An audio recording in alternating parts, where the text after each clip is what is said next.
atop.com. A frightening time for some residents of a Colorado assisted living center. 10 people were taken to hospitals after fire officials believe a power line was accidentally struck during construction work, causing an explosion and fire at the Eastern Star Masonic Retirement Campus in Denver. The Denver Fire Department says fire officials were able to bring Wednesday's blaze under control. Resident Barbara Hinchy tells KUSA-TV she was sitting in her chair when a blast shook the room, and she says she felt the boom. A total of 87 people were displaced. The American Red Cross of Colorado says all the residents who were not taken to the hospital have been picked up by family members or moved into temporary housing. I'm Donna Warder. Forecasters warn that more than 100 million Americans are in the path of a massive March storm, expected to kick into high gear starting later today. More on these stories, townhall.com.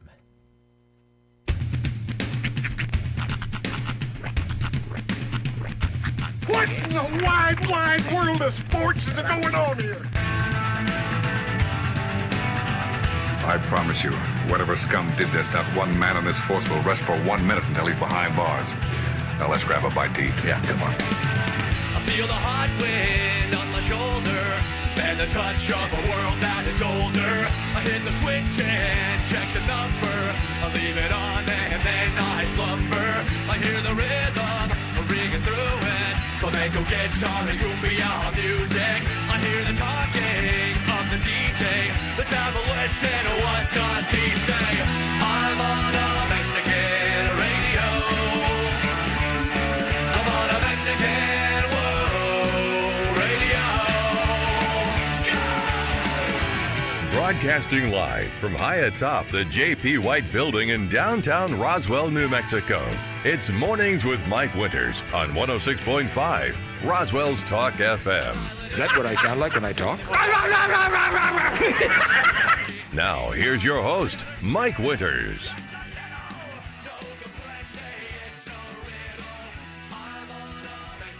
And good morning, one and all. Welcome to Mornings with Mike Winters. I am he.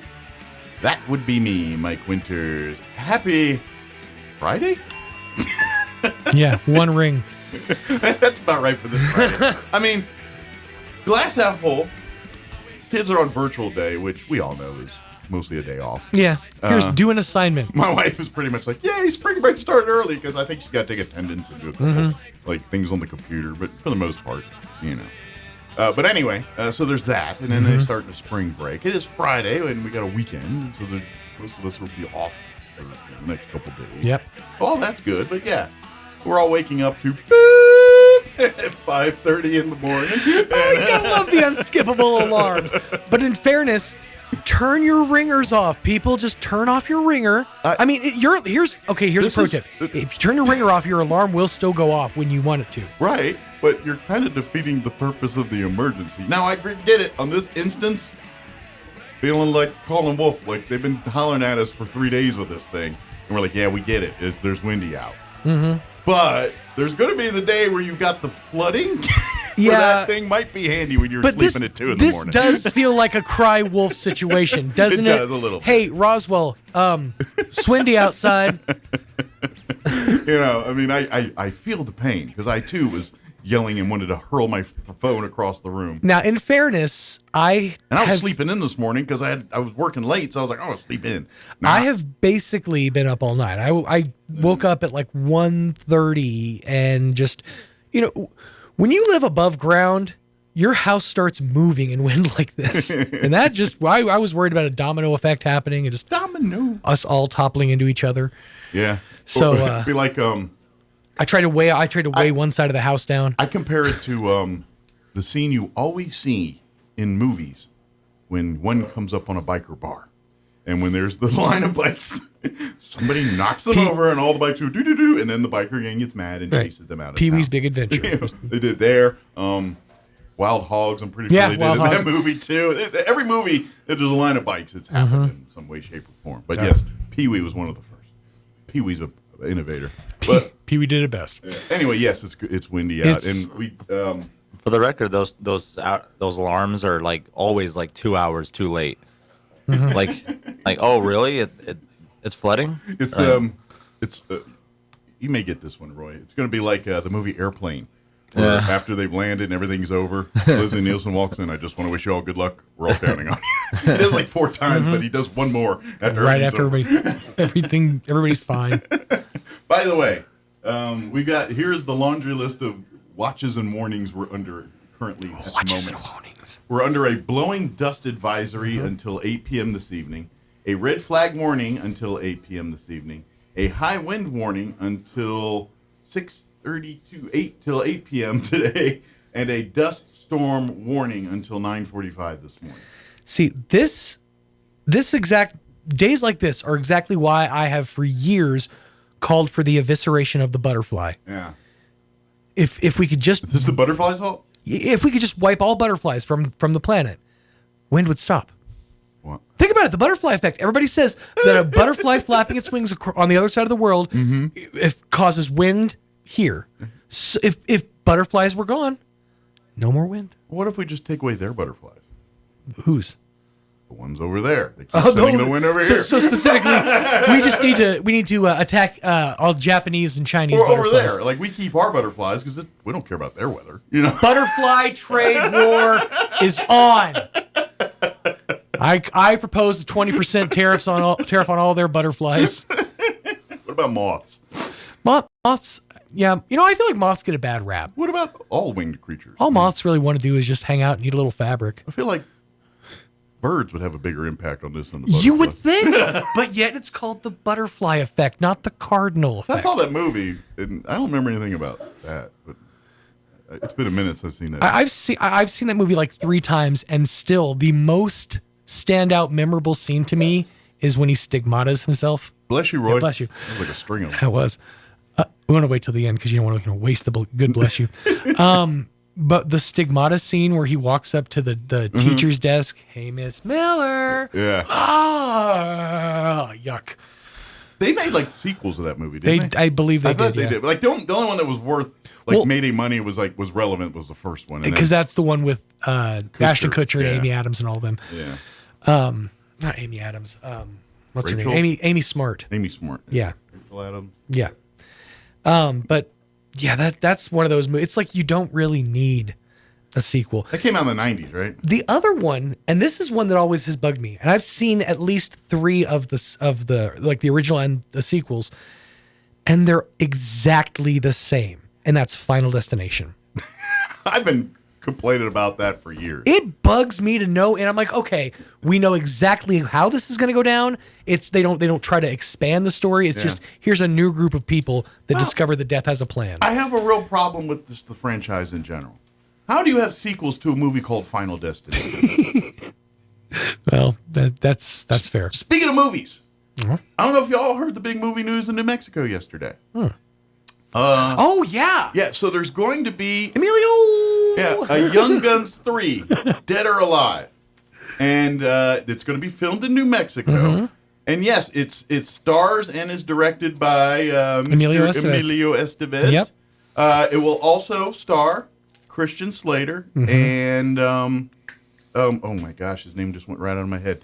Hold on, La Bamba.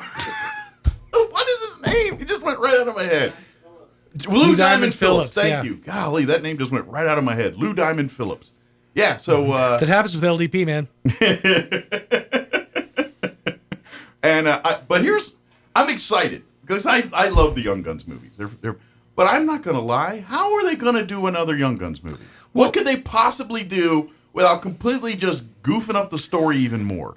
Because the first Young Guns kind of deals with the start of the Lincoln County War with the Tunsil's and the Murphys and the meat and all that good stuff. And then the second one is kind of dealing with Billy the Kid under wraps, and escaping the courthouse and ultimately getting killed in Fort Sumner or not. You know, that was because they did the Bushy Bill bit on the Young Guns 2 where they stuck him out at White Sands meeting the dude from the West Wing hanging out for a little bit. All it keeps saying is plot kept under wraps. So I'm legit excited because I do want, but I have no idea what story they're going to tell because I don't know. This says Young Guns 3 alias Billy the Kid. Yeah, and it's called. Well, they kept saying Dead or Alive. Young Guns 3 Dead or Alive yesterday. That was they kept saying. But here's the thing, the guns aren't young. Well, no. This is not like a prequel because I don't get. Yeah, I don't understand what the story's going to be. Right. But that being said, I'm in. I mean, I'll give it a watch for sure. Wait a minute, I've never heard of this. Yeah, it was announced yesterday. Emilio was hanging out with the governor, and because of the film subsidies and all that, and they basically said, yes, we've launched a deal where we're going to, grease the wheels to make Young Guns 3 here in New Mexico. So nothing even has been like cast or shot. We just know that those people are apparently involved. This has been in the works for a couple of years, this movie really? Concept. Yeah, because I saw yesterday on the news, and this was Channel 4. They had showed a clip with KOBR. Yes. Or KOB. Yeah, KOB. Thank you. Sorry, I'm 80. This is how I know. No, I know. I've always been the same way. Well, four for me growing up was Casa. Right. Casa Fox. NBC. So I was watching the local news, the Albuquerque news there. And they had dropped in a clip when they were talking about the Young Gun story, where they had Danielle Tedesco, one of their anchors, 2 years ago, interviewing Emilio via Skype or something. Right. And they were talking about a Young Guns 3, and he kept saying he's hoping to bring it to New Mexico and all that. So they've been talking about this for a couple of years. But now, I guess the green lights have been lit, and now it's going to be coming to fruition for real. Mm-hmm. So, but I am legit curious how this thing's going to... So does this mean they're finally going to use the song Dead or Alive or Wanted Dead or Alive by Bon Jovi in the Young Guns movie? Maybe. Because that was what they said they wanted to use for the first movie was that song. Yeah. But Bon Jovi didn't want them to use it because it's not about a cowboy. It's about a musician. Well, you know what he did, though, right? What? So Bon Jovi said, okay, I'm not going to let you use that song for the Young Guns, but I'll write the entire soundtrack for your second one. And so that's Young Guns 2 is all Bon Jovi. That's fair. Okay. There's a whole, if you can go, back when we had record stores, and you could go and I remember purchasing the cassette tape. Go down for to your the local Sam soundtrack Goody. for Young Guns 2, and it had Blaze of Glory. That was the big song. Shot down. And that was the Young Guns 2 official song. Mm-hmm. But there was another 8 or 10 songs of the same ilk that was Bon Jovi there for the movie. Yeah. So yes, he wanted to use the song, and Bon Jovi said no, but he said, "Let me do you one better. I'll just write the whole lot second." I'm going to say the answer to your question, Roy, is probably. Probably. Yeah. I'm pretty sure he'd be on board. I mean, just the title of the movie kind of gives me hope. Yeah. What would they do? Like, if you got a big artist for this one, like something relevant to people today. Jelly Roll. Think it would be Jelly Roll? I mean, it's probably going to be country. It's going to be like a Jelly Roll. It's going to be like maybe like a Post Malone, something along those lines. If you went more like it's going to be like Billy Ray Cyrus or something like that. No, he's not. No, God, no. I was going to say, other than that little blip there a couple years ago, he's not been pretty anymore. off the radar That Old for a Town while. Road. Yeah. Not anymore. You guys already showed me how little respect you want to give to the country world earlier this week, so we're not going to talk about that. I have never ever made my bones that I have had. That's fine. It's just when Roy was literally floored that I knew the words to the song "Neon Moon" by Brooks and Dunn. I don't know who this. Once you start doing it, I recognize it. Yeah. But it's not like in the that's Neon Moon catalog, because that's not in my radar. Right. I wasn't floored. I'm a millennial born in the 90s. You're just like I like how you just know the words to the song. I grew up in D.C. and we had one country station that my grandma listened to. Mm-hmm. Do you think a boy is going to want to listen to the same station as her grandma? No. And in fairness, country in the 80s sucked. It was Merle Haggard, Conway Twitty, was all the same. It was all. Well, okay, Conway Twitty was. I would say that this generation or my generation's Kenny Chesney is y'all's generation's Conway Twitty. Yeah. He's sort of fey. You're not quite sure. He might be kind of, a little questionable. But country in the 90s, like when I was a formative years kid, that's when it got really, really good. We're talking like Tim McGraw's, Patty Loveless. That's when it turned to pop music. Huh? That's when country turned to pop it's when it popified. Yeah, basically. And By the now, way, Brian Luck, imagine the country DJ knows country songs. That's fair. That is fair. I'll fight to the death for your right to listen to them. But I would just assume if they did like an epic thing. Well, a great example of that is the movie Twisters. Mm-hmm. That if you look at that's this new one, right? Yeah, the new one. I haven't seen that one yet. It's great. But the soundtrack is like almost 100% just country artists. And yeah, not Post Malone. Jelly Roll's on there. Luke Combs. Well, it makes sense. It fits the genre. But I would think if you did a movie like you're describing, that it would be some kind of outstanding country artist. And that makes sense because let's face it, unless sharks are coming out of the tornado, it's not hitting a city. It's hitting out the country. That's true. You should worry more about rural sharknadoes. I'm just feeling like Public Enemy going while the tornado is going through Oklahoma doesn't seem fitting. Yeah. Yep. I don't like that Brian Luck was ripping on me. Hi, kid. Our guest is here, so yes. I'm going to give you the rundown for today's show. This hour, we're going to have Tiffany Edwards join us from Richland as they're talking about their big 3-day pre-owned inventory sale that's going on now at the Dodge dealership.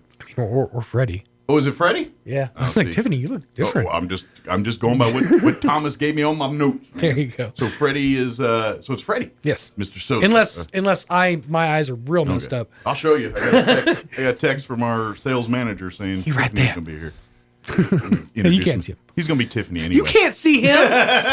You're right, I can't. Especially since he turned heel. So, Freddie Edwards is going to join us. Just kidding. But Freddie will join us here from Richland. We'll talk about all that's going on over there.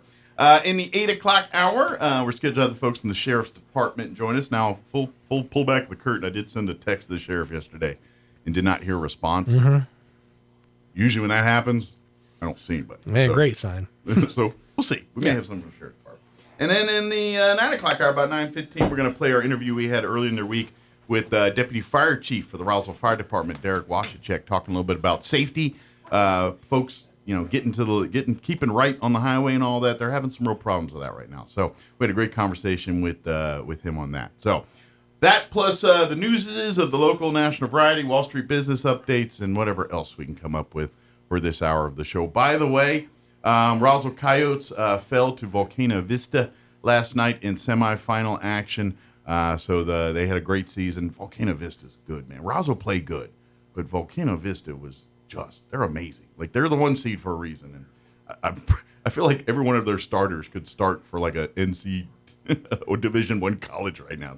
They're all big. And I'm just hearing Art and Kelly paint the picture and last night on the game there. But they fell to Volcano Vista. So congratulations to the Coyotes. A great season. They had they did a great. I mean, obviously they didn't win the championship, and that's probably disappointing to them. But ain't nothing to be disappointed about what the Coyotes did this year. Tip of the cap to that team. They had a great season. Also, we do have one school left in the area. Artesia Bulldogs won yesterday in 4A semifinal playoff matchup. That means they're playing for a blue trophy on Saturday, and that game will take place Saturday at 4 p.m. And Artesia is the 2 seed. They're going to be taking on the 8 seed Highland, who defeated the 4 seed Albuquerque Academy yesterday, 66-37. That game will be heard on our sister station, 990 AM KSVP, tomorrow at 4 p.m. You can also catch audio only, which is, for most people here in town, the best bet because it's an AM signal and doesn't come in too clear in Roswell. So you're going to want to go to ksvptv.com, click on the Bulldogs channel, and you can find it there. All right, 7:23. Let's get you up to date on the weather. I'm meteorologist Steve Hamilton with your Pecos Valley weather. Strong low pressure moving to our north. Watch out for a lot of blowing dust around the area today. Wind will be gusting to 55 miles an hour, maybe as high as 65. We will have sunshine. Our temperature will be in the mid-60s. Overnight, still very windy, upper 30s and a few clouds, and then breezy but not as windy on Saturday. We do have a slim chance of shower, partly sunny in low 60s, sunny on Sunday. That's your latest forecast. I'm meteorologist Steve Hamilton.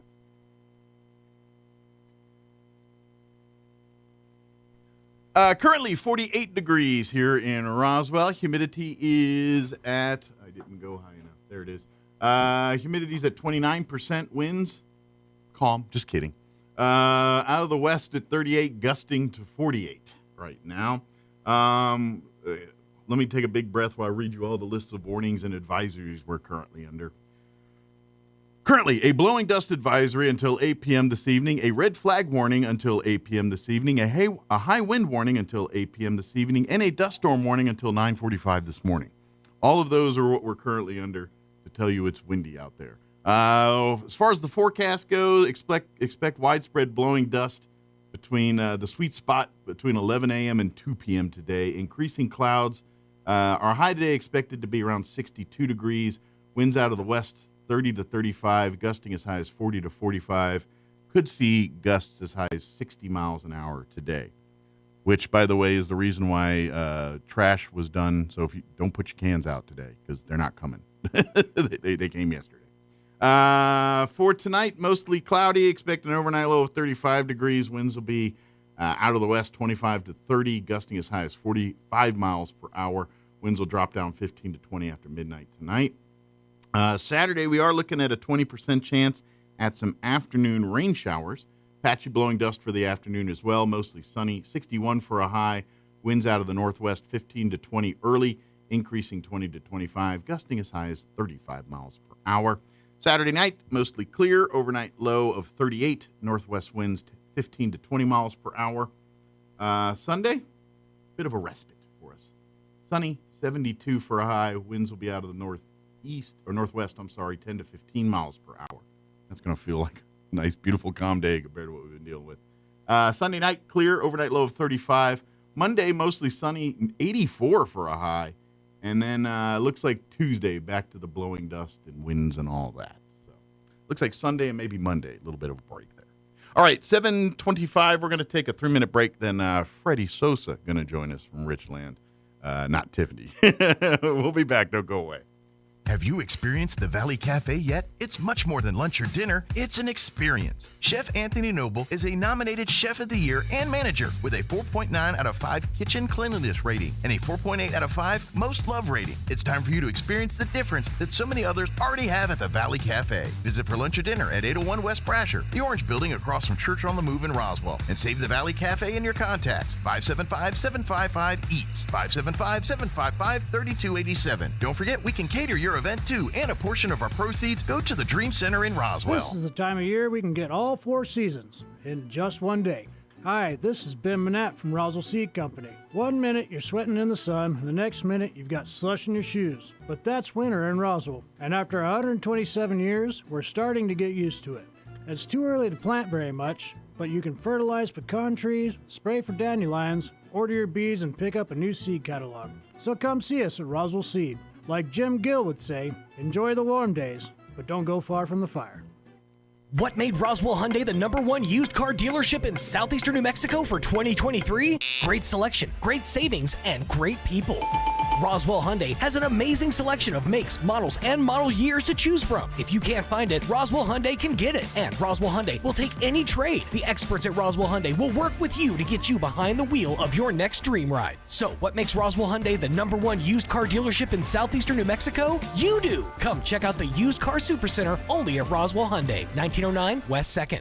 Check out some of the Lucky 7 bargains you'll find this week at your local Farmers Country Market. 5-pound bags of bleached Food Club all-purpose flour are $1.77 each, and cans of Starkist Chunk Light Tuna in water are 87 cents each. In produce, black or red seedless grapes are $1.97 a pound, and heads of green cabbage are 27 cents a pound. In the meat department, family packs of bone-in sirloin cut pork chops are $1.47 a pound, and family packs of fryer thighs or drumsticks are 97 cents a pound. These are just some of the Lucky 7 bargains you'll find this week at your local Farmers Country Market. Our lives run on energy every day. And every day, your friends and neighbors at New Mexico Gas Company safely deliver reliable, affordable, essential energy to New Mexicans. The kind of energy that brings families together, that surrounds us in comfort, the energy that warms homes and hearts. We're New Mexico Gas Company, and every day we deliver the energy that's behind some of the warmest moments in your life. That's why we're here. Picture this. You're behind the wheel of a John Deere compact tractor. You're effortlessly breaking ground, moving piles of rocks just by moving a lever, and enjoying the sun as you clear brush across your pasture. We could keep trying to put you in the moment, but to really understand what this feels like, you just have to get in the seat. Stop by Pecos Valley Equipment in Artesia and Roswell, or visit us online at pecosvalleyequipment.com. Here's a Mornings with Mike Winters fun fact. Slugs have 4 noses, but no fingers to pick them. Here's Mike Winters. And good morning. It is 7:29, and joining us in studio this morning from Richland. I guess he's all Richland, but kind of hangs out at the GM store. Freddie Sosa back with us. Hey, how's morning, it going? Freddie. How you doing today? I'm doing great, and yourself? Good, doing good. Of course, busy weekend for the Richland family. As, of course, the big pre-owned sales going on at the Dodge store now through the weekend. Yeah. And every single pre-owned vehicle under the Richland inventory right now is sitting at the Y there on Southeast Main at the Dodge store here. Over 100 units in one spot. I mean, Yeah. and that's kind of a smaller lot, so it looks great over there as you drive. Yeah. And the cool part when we were talking with Ruben a little bit about this yesterday is it's whatever you're like, if you want a brand new car but don't want to pay the sticker price off, they've got late models that are literally probably 2024s or might even be a 2025 that rode off the lot and came back in sitting out there. But then if you're saying no, I got my kid first car, I need something, I'm not giving them a high end car, something that get them around. Guess what? Got a good selection of those too. So whatever you're looking for in your price range, you're going to find a pretty good selection of it at the Dodge store. Right? Yeah, no, it's cool. And yesterday, I spoke to Ruben at the end of the day, and he just was telling me how busy they were, and so that's a good start to a good sale. Just having that many cars in one spot. Absolutely. And I always tell even my guys, action creates action. So as just the eyesight view of seeing that many cars in one spot, it makes sense. Your natural reaction is to want to pull in and say, "Hey, what's going on here?" It's just like when you see the police lights in your alley, everyone walks out there to throw out the trash. I mean, the rubbernecking started. Yeah, absolutely. But even because you and I were talking right before and talking, online is the way the world's shopping, and Richland's got everybody covered there. If you love to do, you could buy a car and not technically see face to face with a sales rep till the very, very end when they bring you the car. Yeah. But I also want to say that, like you said, and it's something about standing there in the lot and you see all these great vehicles around you, and it evokes a certain feeling. Like I get it. It's I love shopping in my underwear too on the couch. That's fun, but it's different when you're in the store, when you're in the thing and you're looking at it, touching it, smelling it, seeing it. And then and that's the best part of the car buying experience. And that's why I'm all for online and I'm all that, but part of the fun is sitting in 4 or 5 cars and pushing the buttons, and you know what I mean? Well, and that's why I love that experience. So that's why I love weekends like this. You come down there and you could push the buttons and open the doors and close the windows and kick the tires all day on all these.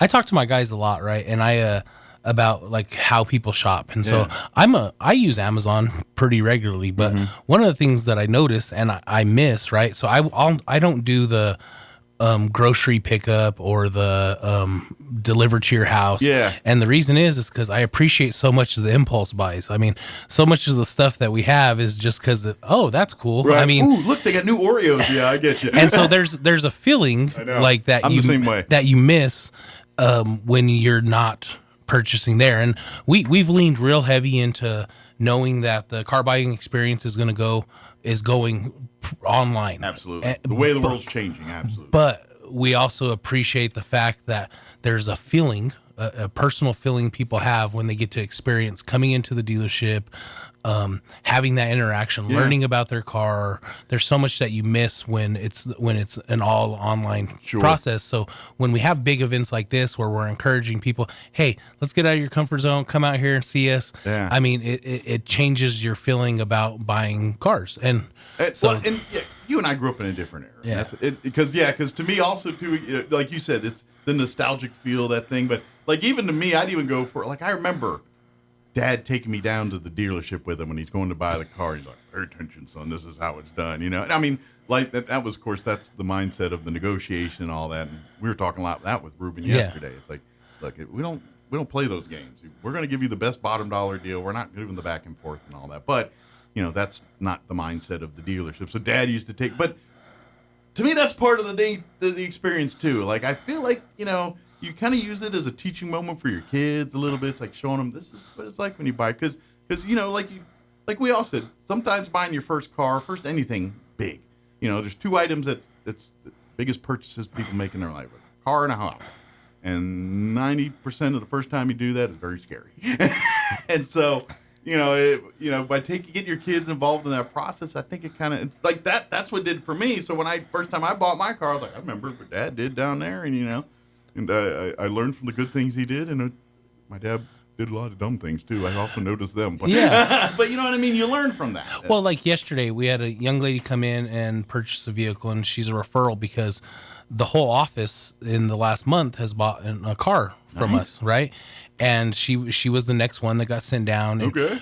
She actually, Dad's like Price is Right. She actually got sent down to talk to Ruben, and Ruben's day off was there, and so Malcolm, who you know, was the salesman who greeted her. I walked out there and introduced myself, and she was very nervous. Like, she was very nervous, and I was like, "Hey, just relax. Let's take a moment. Let me help you figure it out." I was like, "And let's take some time to make sure that we get you the best deal possible." And then you probably got her lunch because that's what they do. Well, it was close to the end of the day, and so she came back yesterday. Okay. And I was like, and she was so nervous. She called the night before, and I was, "Hey, all we're doing is waiting on the bank, and it's just because I want to get you the best deal possible."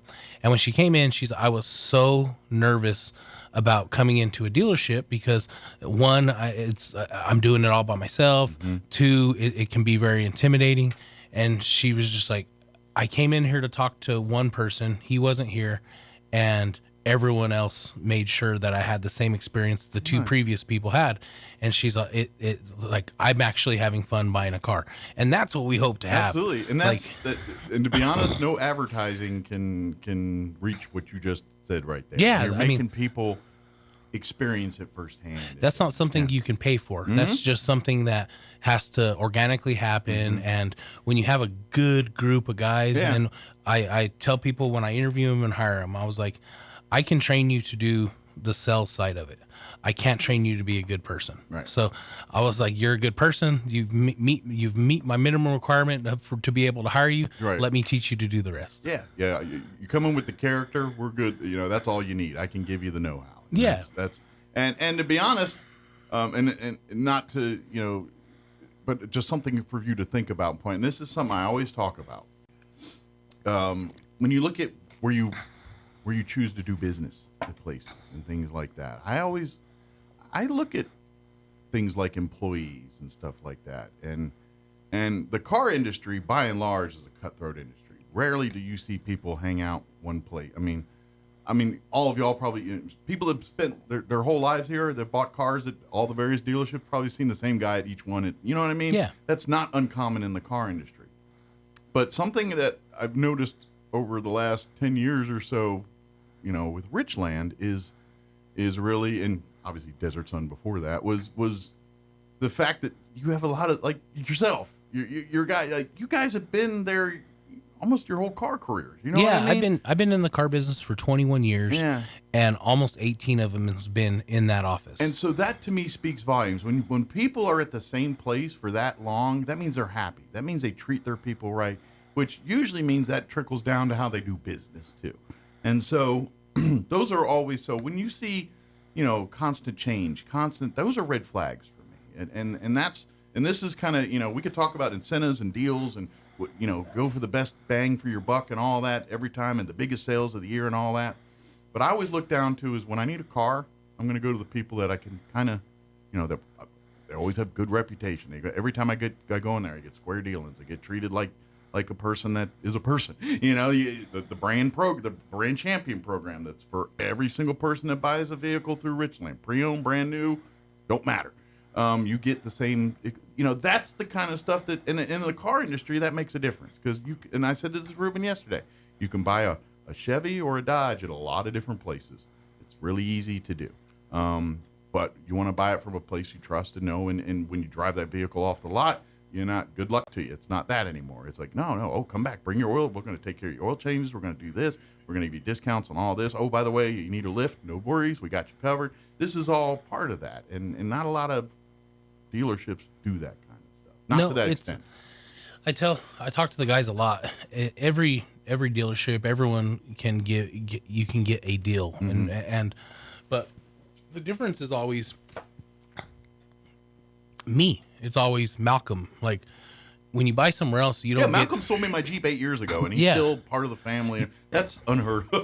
You don't get, like, the difference is always the person, and and I'll use Malcolm as an example. Is if one of his customers got a flat tire on a Sunday, I'm getting a phone call from their customer on Monday saying Malcolm came and changed my tire yesterday because I didn't know what else to do, and like.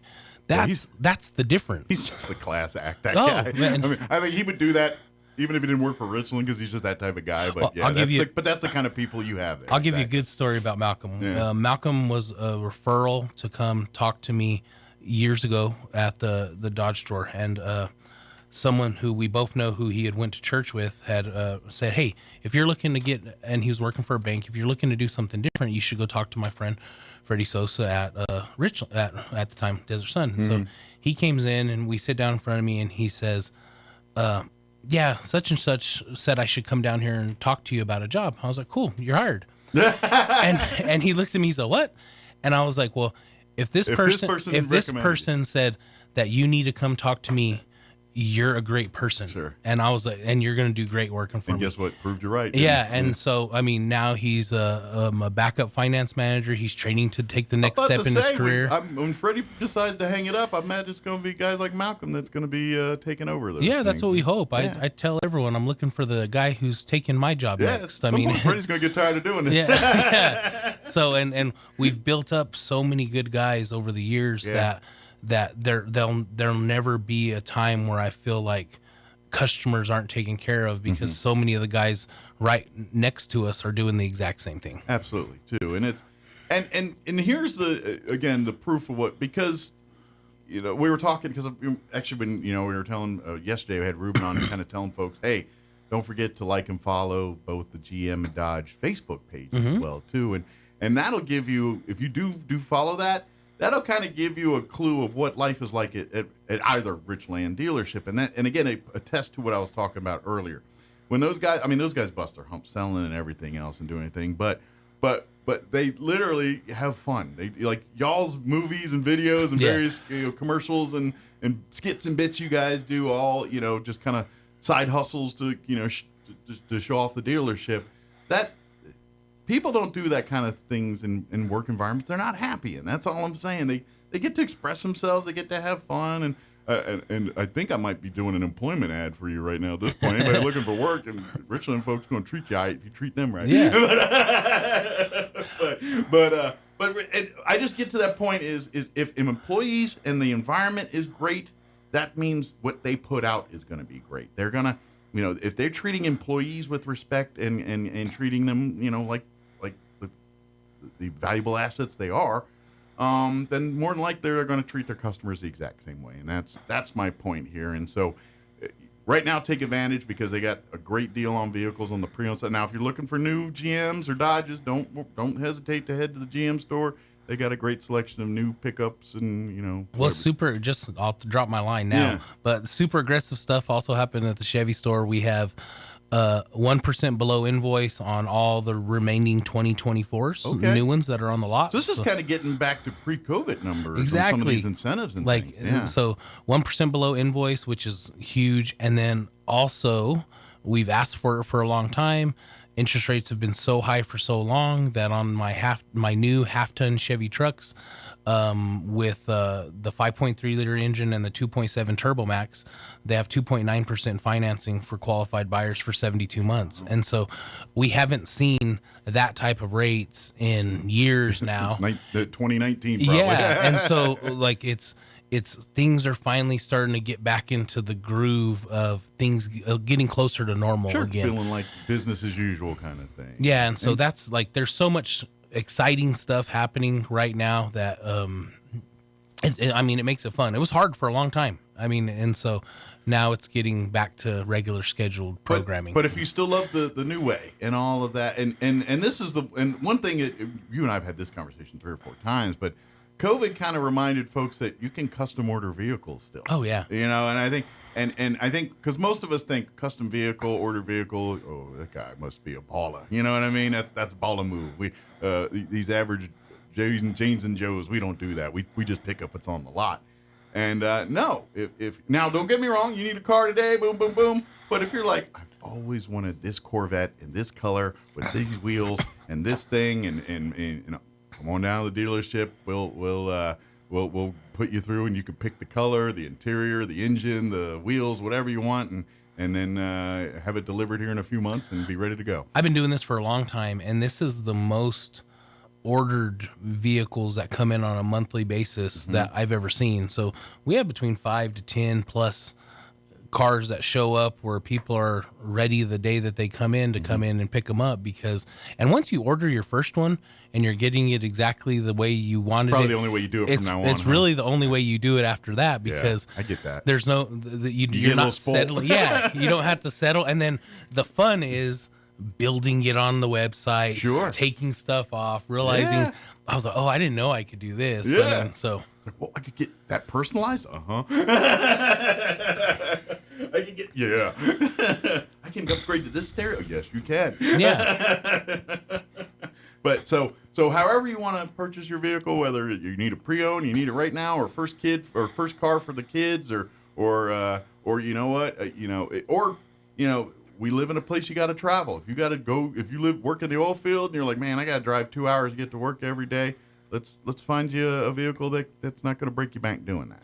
Well, and that's the funny thing is thinking back how just trucks in general started. Trucks in general started as workhorses. They weren't something that were people's everyday drivers. Yeah. And now, especially in the area we live, people live in their trucks. And so the fact it's their that office, it's their home. Yeah, the fact that you can get Wi-Fi in your truck, heated and cooled seats, and you're spending 90% of your day in that vehicle, right? It's you want it as equipped well as you can, and so it's there's so many comfort creatures of comfort features now that it's hard to stay away from when you've gotten used to it. Oh yeah, I hear you. That's why I deliberately go bare bones. Yeah. I mean, I have to have my hook in to listen to do my phone stuff. So I got to have that part, but no nav unit, no power locks. Yeah. I'm like, nah. I'm like, I pull up to people, I can roll it down, how you doing? And be like, what are you doing? I'm cranking down my window. I see stuff online all the time where kids are like, what is that? Right? How do I roll this window down? Turn that thing. Stuck at the drive-thru, not figuring out how to order your food. I think I'm going to that would be a custom. Take my manual lock, instead of doing the window, instead of having the crank, get a rotary phone dial where you got all right, there's an engine. What is this? That'll blow some minds, right? But please come check out and don't forget the service departments. Both the Dodge and GM stores can handle all makes and models. I highly recommend if you own a Dodge or a Chrysler, take it to the Dodge store, Ram. If you own a GM product, take it on to the GM. But if you got Toyotas, Nissans, Hyundais, whatever, you worked on, service department, they handle all makes and models. And actually I was joking with Ruben yesterday. I don't know if you heard it, but I said, you go to a car dealership today, and the most like smartest, decorated, degreed people are the guys in the mechanics and service department. They're the ones, the mechanics. Those guys are all, to work on a vehicle nowadays. It's they have all sorts of training. I mean, they probably get. I'm going to take a stab that they're starting to rival like lawyer and doctor with level of training to do what they do nowadays. Well, and it's continuous training, so it's not like it's always evolving and adding. Yeah. It's not like I do my 4 years, I'm done. Like when you're a mechanic in these dealerships, your training is yearly and it's quarterly, and you can't move on to the next level until you figured all this stuff out. And so it's very in depth, and these guys are very qualified, and I mean do so much training. Like I couldn't imagine, like myself. All the dealership nerds are in the service department. Yeah. Before it used to be the guy with covered in grease. And, we don't trust them with things. Go sweep things into piles. Now, now they're the smart ones. It's crazy, but I mean that's the day we're in. Absolutely. So these vehicles are like iPhones now. I mean, oh yeah, I long are the days where I change my own oil and all that stuff. I haven't sat under a driveway with a bucket in years, and now it's quite frankly it's because I'm not. A, I'm lazy, but B is I'm not smart enough. Well, owner's manuals used to tell you how to do all that stuff. Not anymore. And now they don't. Well, now when you pop your hood, you'll see 5 things that are highlighted in green, and that's pretty much just telling you these are the stuff you should check every once in a while. Yeah, exactly. But and it gets me even like the battery, the car battery. That was something you always swapped out. Mm-hmm. Now in half the vehicles, you can't get to the battery unless you got a mechanic or someone that can, because you got to pull out 3 things to get to it. I remember the first time I had an incident. It was my wife got a car, and you literally had to take off the front driver's side tire to get to the back. And get in the fender well to get it. I'm like, why is this nonsense? But now it's the way of the world. Yeah. But back to on task here. Come on down. Of course, the pre-owned sale is going on right now at the Dodge store at the Y here. That'll go on through the weekend. Highly recommend, because that's limited inventory. When it's gone kind of thing. So if you wait till like Sunday, it might be a little bit slim pickings out there. That's all I'm saying is come today. Come if you can. Go online. I know the weather's about to be a hot mess. If you'd like, this is what I recommend. If you're not quite ready to go out there, go to are they all on the Dodge website? The pre-owns, or are they on both? All for both vehicles. Okay. For both dealerships will pop up on both websites. Okay, very good. So there you can see all the vehicles there, and you'd be like, ooh, I want to see this one. That way, kind of narrow down your field to a couple, and then. And you know where they're all at. They're all in one spot now. There's not going to be a whole lot of changing between stores. And we know it's going to be windy today, guys. So, but, I mean. Well, and they have an amazing online, matter of fact, they have an assistant that pops up and can help you navigate through the whole thing. If you got questions, if you want to see something, if you want to do your own deal while you're at home, you can figure it out do the before whole you come deal down. yourself, see if you qualify, all of that stuff, you can do it through the website.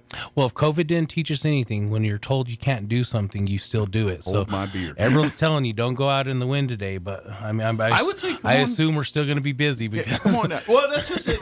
I notice, like, you want to get certain events, certain things, bad weather draws them. Yes. And sometimes it's car stuff. Like, it's a rainy day. Oh, no, those are busy days. Really?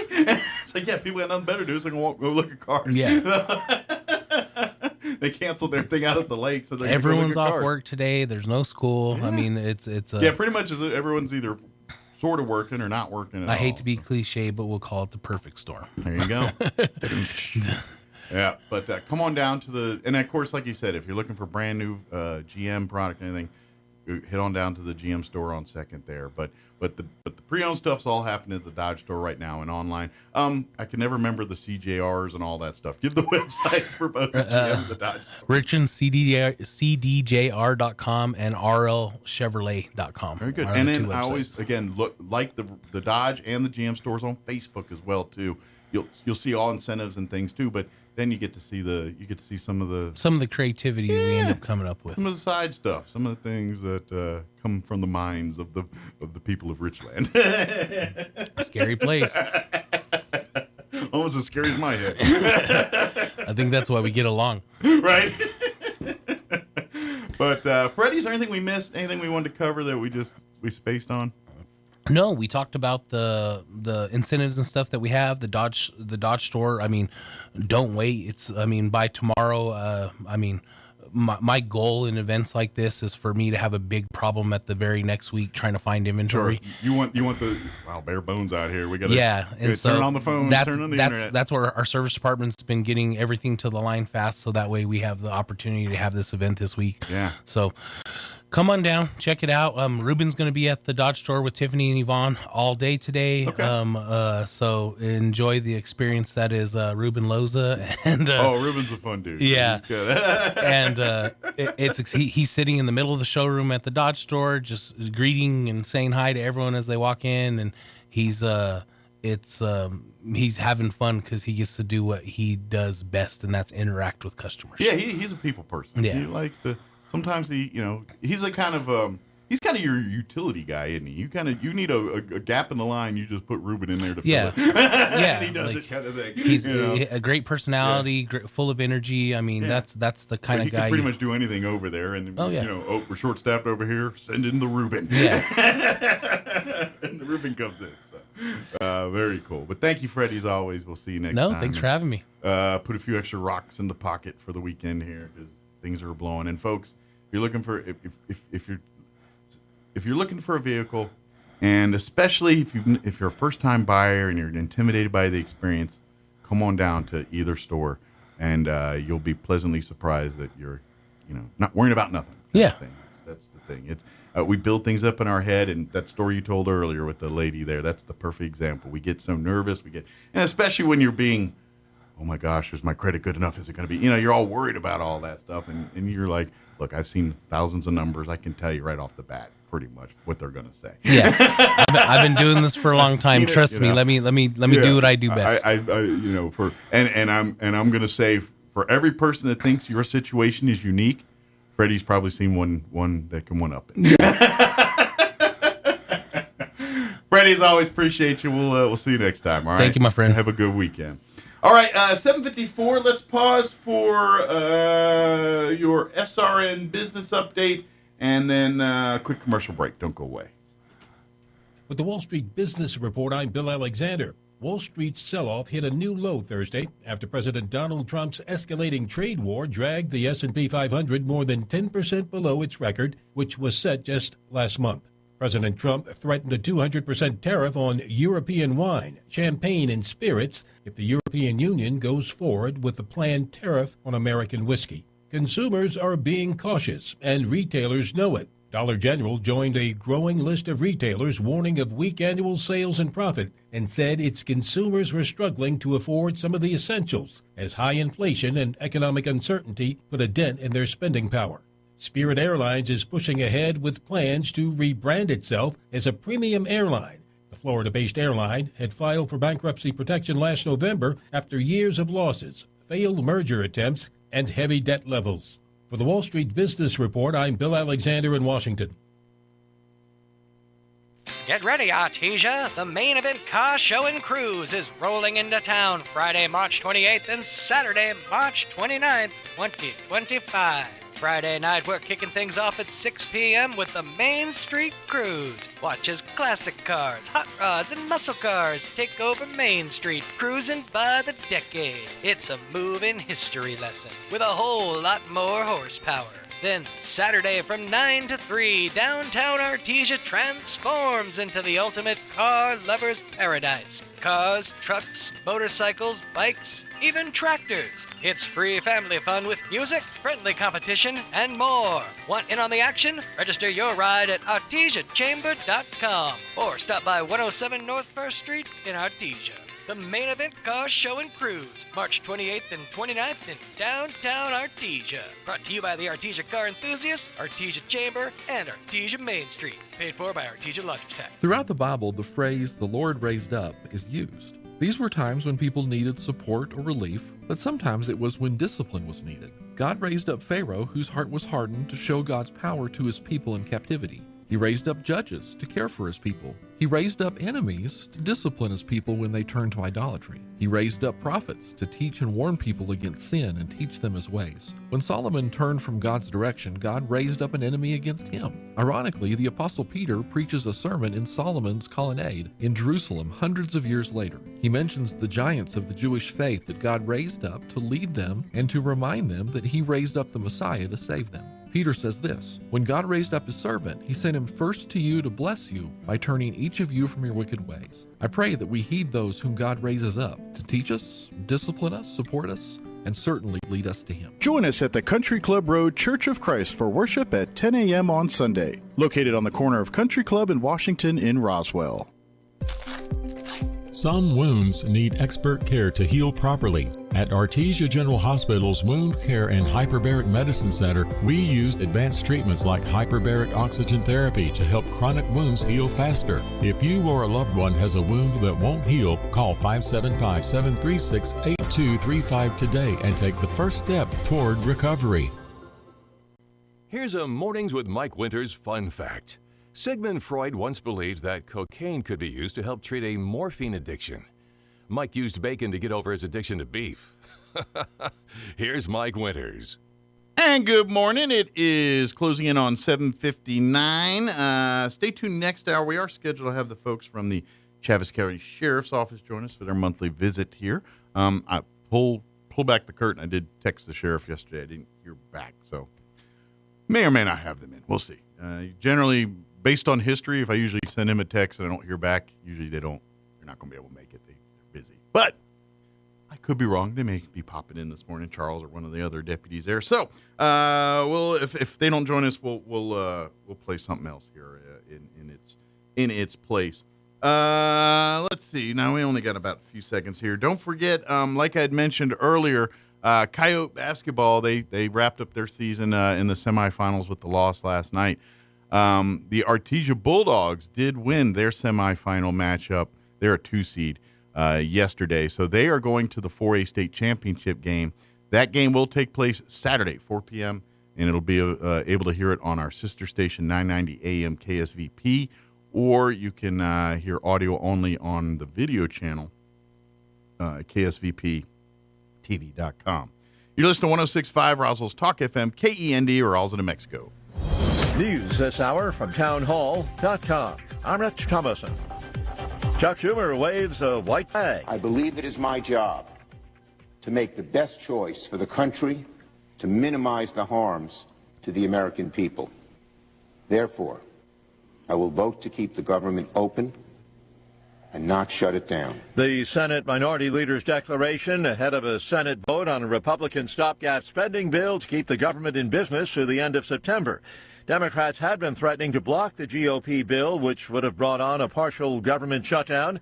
Treasury Secretary Scott Bessent applauding Republicans for sticking together for the good of the economy and the good of the country.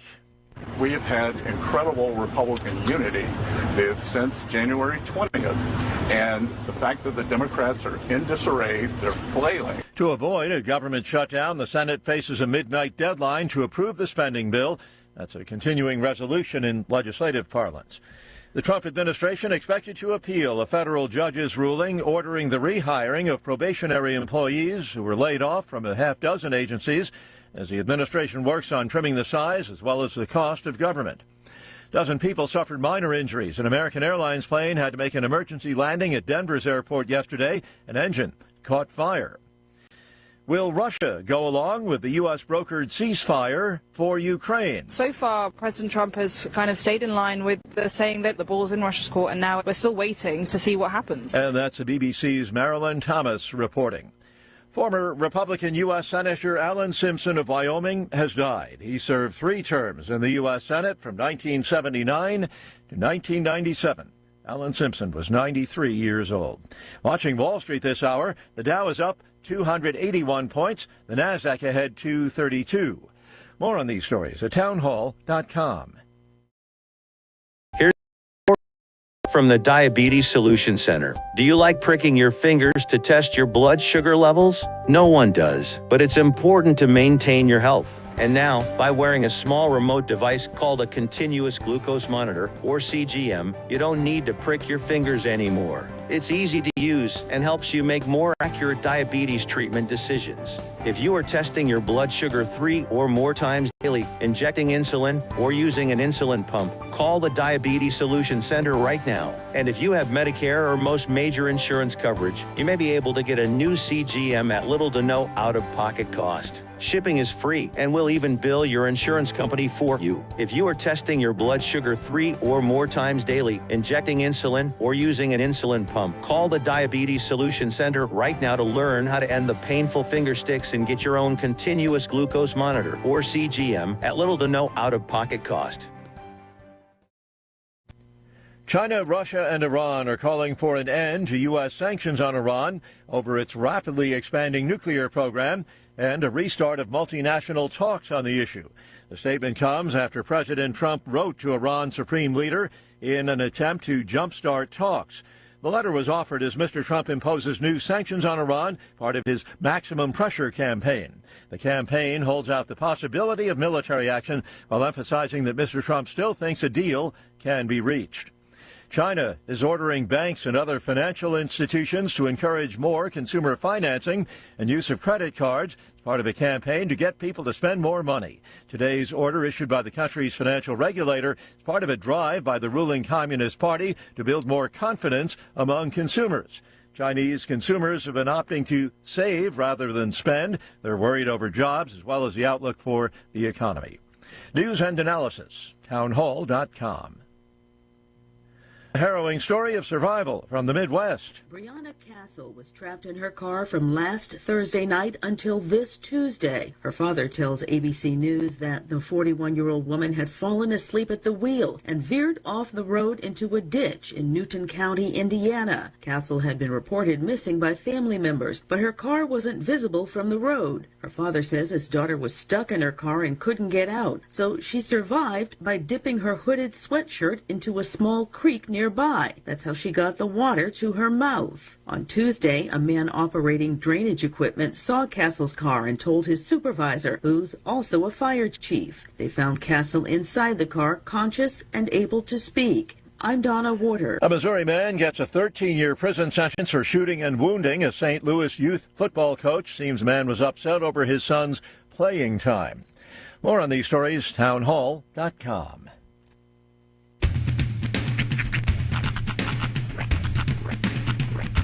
What in the wide, wide world of sports is going on here? I promise you, whatever scum did this, not one man in this force will rest for 1 minute until he's behind bars.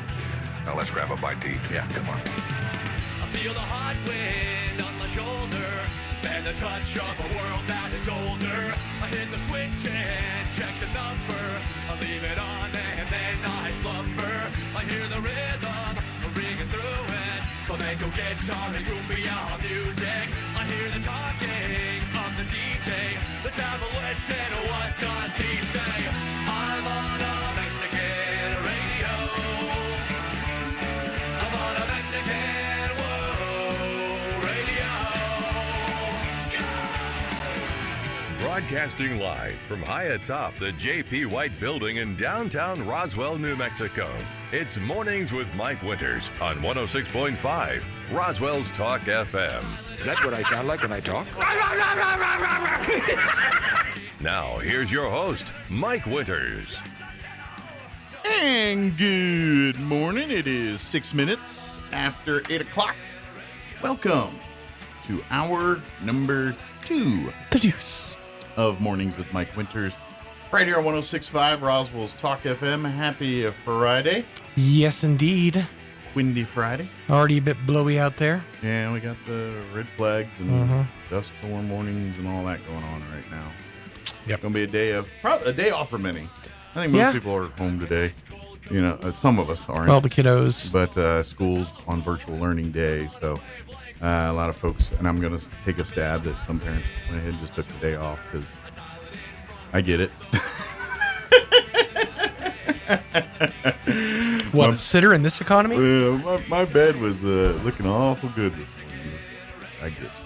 But, yeah. So for those that get kind of a day off, they enjoy. Hunker down, stay indoors. Don't be hanging out there. Out there. It's yuck and suck out there. Yeah.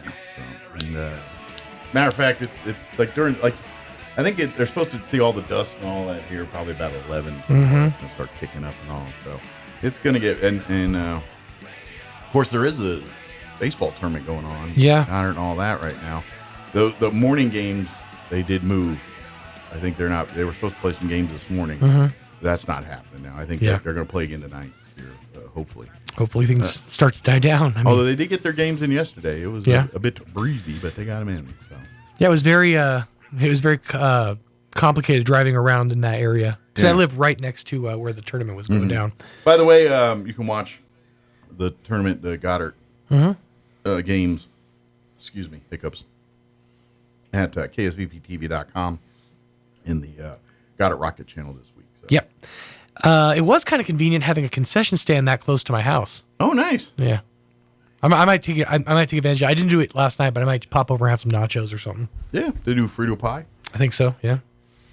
Frito pie. You should include antacids with every Frito pie, though. Oh yeah, you getting the burn. I'll never forget. Years ago, they were having a baseball tournament in Artesia, and I wasn't doing the tournament, but I kind of popped in to visit and check on things. Yeah, and in the press box, they had this crock pot that I think they put hot dogs and green chili in it. Okay. It was basically these Martian-looking hot dogs. And I ain't gonna lie, did not look tasty. But they had a whole crock pot full. I guess they're eating them. I don't know. Someone was into them. How do they look different? Like, were they shorter? Like the green chili infused into the hot dogs. And so after sitting in a crock pot with green chili, they just turned these green hot dogs. Oh, yeah, that would weird. that would be a little rough. Yeah. That's the last thing you want to see in your wiener is green. It just looked not appetizing. This chair is losing height. Oh, I yeah, keep you feeling I'm shrank. slipping down. Yeah. I'm hearing voices. Cool. Our guests are here. All right. Sweet. I don't know who. Well, very, very good. But yeah, so that's cool. So- But, yeah, the green hot dog. That was I always hearken back to that sometimes. I'm like, yeah, I'm gonna stay away from the green. Right. But if you're gonna back to the Frito chili pie, if you're gonna do it the right way, the way you have to do it is in the bag. The Frito bag, yeah. Inside the That bag. is, especially if you're out at a ball game. Maybe your house. No, yeah. Yeah. On a windy day like today, you need a bag. You need that kind of protection. I will never forget, and I'm sure most New Mexicans have seen it at one point or another, the episode of, I think it was a No Reservations episode. I don't know, it was one of the Bourdain shows. I can't remember which one it was. But he comes to New Mexico, and he has a Frito pie for the first time. And he has it the way you just mentioned. They served it in the bag of Fritos and all that. And I remember, like, his comments were, like, disgusted, but delicious at the same time. Like, he was like, this is so... It's vile, but oh my God. And so that is, and if I remember correctly, that kind of put Frito pie on the map for like the rest of the world for a minute, for a little bit. But you know, there was so the first time I ever had the New Mexico experience, Frito pie, we had lived in New Mexico for about a year. We went up to Santa Fe, visited the square up there. This was actually, get this, kids. This was back when there was still a Woolworth's 5 and Dime. Woolworths? Yeah, they were actually going through they were going out of business. Nice. So it was like one of those big sales. So like while we were in the square, we would pop by the Woolworths. But next to the Woolworths, they had this stand. They just did the Frito pies, and that's where I had it like that for the first time. And I was like, this is genius. Yeah, I understand why this is our state food, not the green chili cheeseburger. This thing. I don't know when was the first time. I know I was here. Like, I don't know the first time I had it or anything. I just know. And I've got to ebb and flow on those. Like, there's times I don't want nothing to do with them, and I don't want to eat one for years. And then I'll get on a kick where I'm wanting them every day. Yeah. Like, there was a minute. Because Sonic has those Frito pie burritos, basically. Oh, yeah. For like $2. Mm-hmm. There was a minute I'm ordering one of those every single time. And here's the thing. Don't ever order 2. You're not gonna need 2. No. 1 is going to it will scratch that itch. Yeah, but the Frito pie. Frito pie, yeah, burrito over at Sonic. Yeah. Oh, they're pretty small, aren't they? Yeah, but trust me, it's enough to scratch the itch. There's a junior one and then there's a normal one. The senior. I think they just call it. They just regular. but yeah. So I've never had the junior one. I've just had the regular one, and the regular one is. That's a good handheld. It's an average size burrito. Mm-hmm. The big Frito.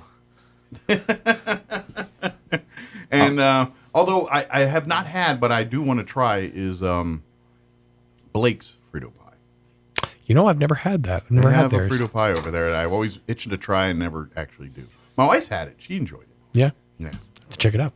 I always end up getting a burger. Doggone it. Now I got my mouth all set up for some Frito pie. I got my mouth all Well, you know, you better swallow in the container. We were talking about country songs the last hour. Yes. And I was trying to remember one specifically that my dad showed me.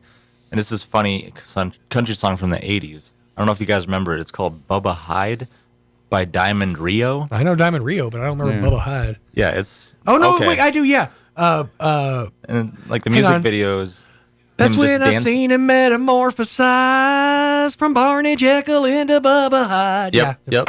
I was thinking of it like Bubba, Hyde, like Bubba Hyde. Well, I'm impressed because I've never heard that one. I've heard of Diamond Rio, but none of that Bubba Hyde. Oh, I could blow your mind with some funny country songs. You gotta listen to that one, Mike, because it's a real barn. It'd probably tickle your fancy. I feel like I already have. He's heard all he needs. He got the hook. From Barney Jekyll into Bubba. I really don't like country music. It's not I'll tell you, it's definitely one of those acquired tastes. But I grew up with it, and so there's always a special place in my heart for it. It's not my favorite genre, but it's a rare. Everybody who loves it. It's not my day. It's a rare combination of like 80s MTV music video and country. Yeah, it's highfalutin. Grandma got ran over by reindeer. Wow, it is. It's all these. Every comedy country song is pretty much Grandma got ran over by the reindeer in just some witty way. I choose on this day to not take umbrage, sir. I'm just gonna say it's better than the crying in your beer stuff. It's like all the same to me. It's pandery. Would you rather have comedy country or serious country? Oh, 100% comedy country. Root canal. Yeah. The one with the option. Colonoscopy. Although the last time I was in the dentist chair, I believe it was kind of a mix of country and pop on the radio. So, you might get both. I don't picture Keon as a country guy. Well, it's. I don't think he picks all his playlists. Oh yeah, I think, I'm sure that one of the other office. I think it's actually. I think they vote for it. Like Yeah. they set a playlist and they vote. Because if I seem to remember, it's a lot of. This one was they had Benson Boone on there. Was some other a couple other pop. I feel like poppy I songs. hear a lot of yacht rock when I'm in there, but maybe I'm wrong. Well, you want music that's going to set your mind at ease. You don't want to have like hair metal. Yeah. I remember back in the day. Some Rat. Yeah. And we got to get going, but I remember back because before Keon had that office there, it was Dr. Carey in that building, Right. and that's how I ended up with Keon because I was Dr. Carey. He was my dentist and then he retired, and I kind of got. Bought into it, and of course, Grandfathered in, right? Obviously, I stayed because they're amazing people, obviously. But I did try them out first. But prior to that, I used to get my dentist redone by Dr. Carey in that building. And in his rooms there, one of those rooms that you go to get your cleanings and all that done, he had painted they had like a big jungle scene mural on the two walls. And every 6 months I sat there. Okay, there's a toucan. There's 2 cheetahs over there. Ooh, It's a seek and find. Yeah, it really is. I'm like, that was how I got through my dentist. It was kind of because you're back like this. Sorry, but you're back way back, and you can still kind of see the top. So I'm always like looking. And then one of his rooms had a hand on the ceiling with something in the finger. I don't remember what. Not a cigarette, but it was. There's a story that I kind of hesitate to tell, but a lot of women in this town will know this. There is an OBGYN in this town who has I think he actually took it down, but at one point he had like posters of shirtless gentlemen hunks on the ceiling. I always got a kick out of that. That's funny. That's a dude move. Oh, but it was pretty funny. It's nice when you make your doctor's office look like the bathroom at a garage. All right, let me give you. Shout out to the fire department. That's right. All I know is I'm seeing a lot of hoses. We do have the sergeant. Yes, I was about to do that. Thank you, Roy. We do have from the Chaves County Sheriff's Department Sergeant Isaac Nava going to join us here in just a few. Give us an update what's happening at the Sheriff's Department. And, of course, later on the hour, we'll get you an update with the newses and all that. But first, the thing that everybody's caring about, the weather. I'm meteorologist Steve Hamilton with your Pecos Valley weather. Strong low pressure moving to our north. Watch out for a lot of blowing dust around the area today. Wind will be gusting to 55 miles an hour, maybe as high as 65. We will have sunshine. Our temperature will be in the mid-60s. Overnight, still very windy, upper 30s and a few clouds, and then breezy but not as windy on Saturday. We do have a slim chance of shower, partly sunny in low 60s, sunny on Sunday. That's your latest forecast. I'm meteorologist Steve Hamilton. Thank you, Steve. Currently 47 and windy. They say blowing dust. I don't see it yet, but I'm also downtown. So Humidity's at 25%. Winds currently out of the west at 26, gusting to 47. Let me take a deep breath to list all of the warnings and watches and all that we're in, because it's a laundry list. All right, ready? Blowing dust advisory until 8 p.m. this evening. Red flag warning until 8 p.m. this evening. High wind warning through 8 p.m. this evening, and a dust storm warning until 9:45 this morning. That's all the watches and warnings we're currently under. All that to tell you it's going to be windy. Talking widespread dust. They say the sweet spot for dust, 11 to 2. Increasing clouds, a high of 62 today with west winds 30 to 35 early, picking up 40 to 45. Could see wind gusts as high as 60 miles per hour later today. Tonight, cloudy, overnight low of 35. Winds will be out of the west, 25 to 30, gusting as high as 45 miles per hour. After midnight, winds will drop down 15 to 20 miles per hour. Saturday, there is a 20% chance for some afternoon showers. Also, some patchy blowing dust. That's a whole lot of... I'm just thinking like that mud pie when you're a kid sitting in the... Yeah, that's tomorrow. Mostly sunny and 61 for a high tomorrow. Winds will be breezy out of the northwest, 15 to 20, increasing 20 to 25. Gusting as high as 35 miles per hour. Saturday night, clear, overnight low of 38. Winds out of the northwest, 15 to 20. Sunday, we get a bit of a respite from all this. Sunny, 72. Northwest winds 10 to 15 miles per hour. Saturday night, looking at clear, overnight low of 35. Sunny and high of 84 on Monday. And then it looks like Tuesday, back into the wind and all that. It's going to be warm, like 80, but the winds and all that. So that's what we're dealing with. All right, 8:20, we're going to take a 3.5-minute break, and then Sergeant Knobler going to join us from the Chaves County Sheriff's Office on the other side. Don't go away. Artesia Main Street is bringing the fun to downtown. On Friday, March 28th, following the main event car cruise, enjoy the Downtown Street Dance with live music from Mammoth Cults. Plus food trucks, great tunes, and an evening of nonstop fun, all with free admission. Don't miss the Downtown Street Dance with music from Mammoth Cults happening Friday, March 28th, 6:30 p.m. in the heart of downtown Artesia. Paid for by Artesia Lodgers Tax. The ultimate Wi-Fi experience is now available to you thanks to Smart Home Wi-Fi with Plateau. Get fiber-to-home technology 100 times faster than average household internet speed. Plateau has multiple plans and options to fit your family. With Fast, get true 100 megs per second download and upload speed. With Faster, get true 500 megs of download and upload speeds. And with Fastest, you get 1 gig. Learn more at plateautel.com. Get the speed you need with Plateau. Tried, true, trusted. Get ready to be dazzled at the Spencer Theater for the Performing Arts. On Saturday, April 5th at 7 p.m., experience Illuminate, a groundbreaking fusion of cutting-edge technology and dance. As seen on America's Got Talent, Illuminate features top dancers in electrifying LED suits, performing dynamic routines to energetic music from the 70s, 80s, and 90s. Get your tickets by visiting SpencerTheater.com or by calling the box office at 575-336-4800. We'll see you at the Spencer. Hey you, Seth Pena at Richland Auto. It's March Madness at Richland Dodge, and we're not talking about basketball, but amazing deals on vehicles. It's game on for a used car sale at Richland on Southeast Main. Score big on a wide selection of high-quality used cars at unbeatable prices. With over 100 vehicles to choose from, all with mad savings and special financing options. So take advantage of our madness. At the Richland Dodge used car sale, get a slam dunk deal on your dream car. It's only at Richland Dodge, March 13th through the 15th at 1309 Southeast Main Street. Coming this April 4th and 5th, the My Ashley Foundation, in cooperation with the Downtown Lions Club in Artesia, New Mexico, present their first annual golf tournament and banquet featuring guest speaker Kevin Sorbo.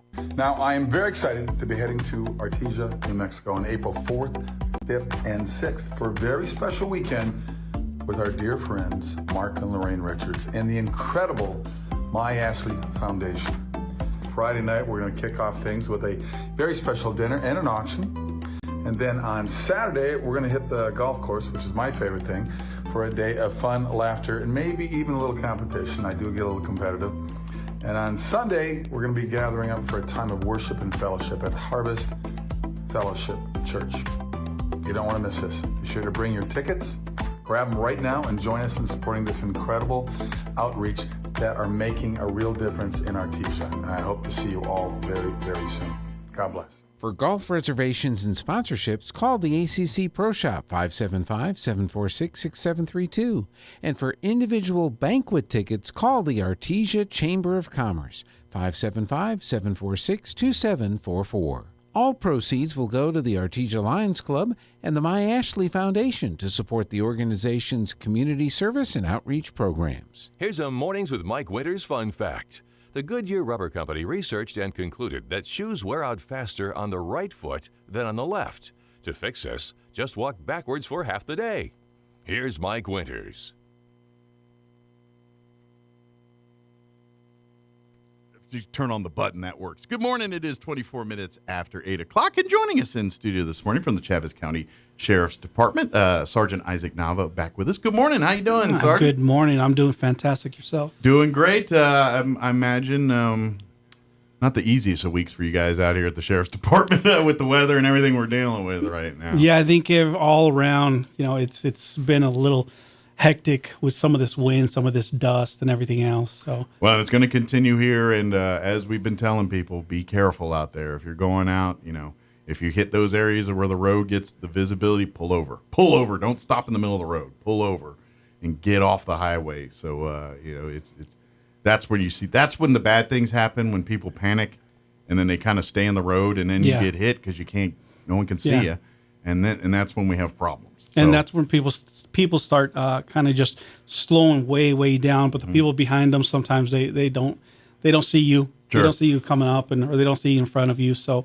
pull over to the right as far as possible. Absolutely. And guess what? If you get stuck in the bar ditch, at least you're stuck in the bar ditch. You're not actually out in the middle of the road. And you know what? We can come get you a little bit here, Lily, tow you out, and when it passes. But yeah, just pull over as far as you can. Obviously try not to go in the ditch, but yeah, get over. It's. You don't realize how bad it is until you get out in it sometimes. You've never experienced it. Like, I know most people have lived here probably at some point have seen something like this. But you literally, when visibility, you can't see past the hood of your vehicle, that's scary. And so please don't try to be a hero or navigate through this stuff. And unfortunately, I feel like these wind events are also treated very similar to like snow events. And what I mean by that is, because we live here in New Mexico, there's people that don't know snow and don't know how to drive in snow or handle snow. But we also have a lot of transplants that come from places that drew. And so they know how to drive in the snow. But the problem is most of them act like there's no snow, thinking it's no big deal. You know what I mean? Yeah, and they come barreling through it 30 miles over the speed limit that they should be doing. And I feel like we get that with the wind a little bit. Someone's like, oh, it'll be fine. We'll just keep going. We'll just keep trekking through. It's going to be okay. And then you get to a point where you cannot see whatsoever. And then you have that motorist, whether it's grandma, grandpa, aunt, or uncle on the side of the road, or them trying to navigate through that condition. So it's always best to just kind of make it home later, or even be a little bit late to work, than actually try to navigate through that and get an accident. Put it this way. Everybody understands if you're not showing up on time for something today because of the weather.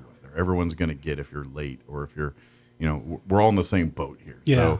So be mindful of that. Don't try to kill yourself or others to do something you feel obligated to do. There is nothing you need to do today. I can't wait till tomorrow, even if you think there is. Yeah, exactly, right. And one thing that it causes whenever we get dispatched or whenever we go to situations like this, there was an accident. And before you know it, the thing that we're thinking about is, okay, how many more accidents are going to happen on the way?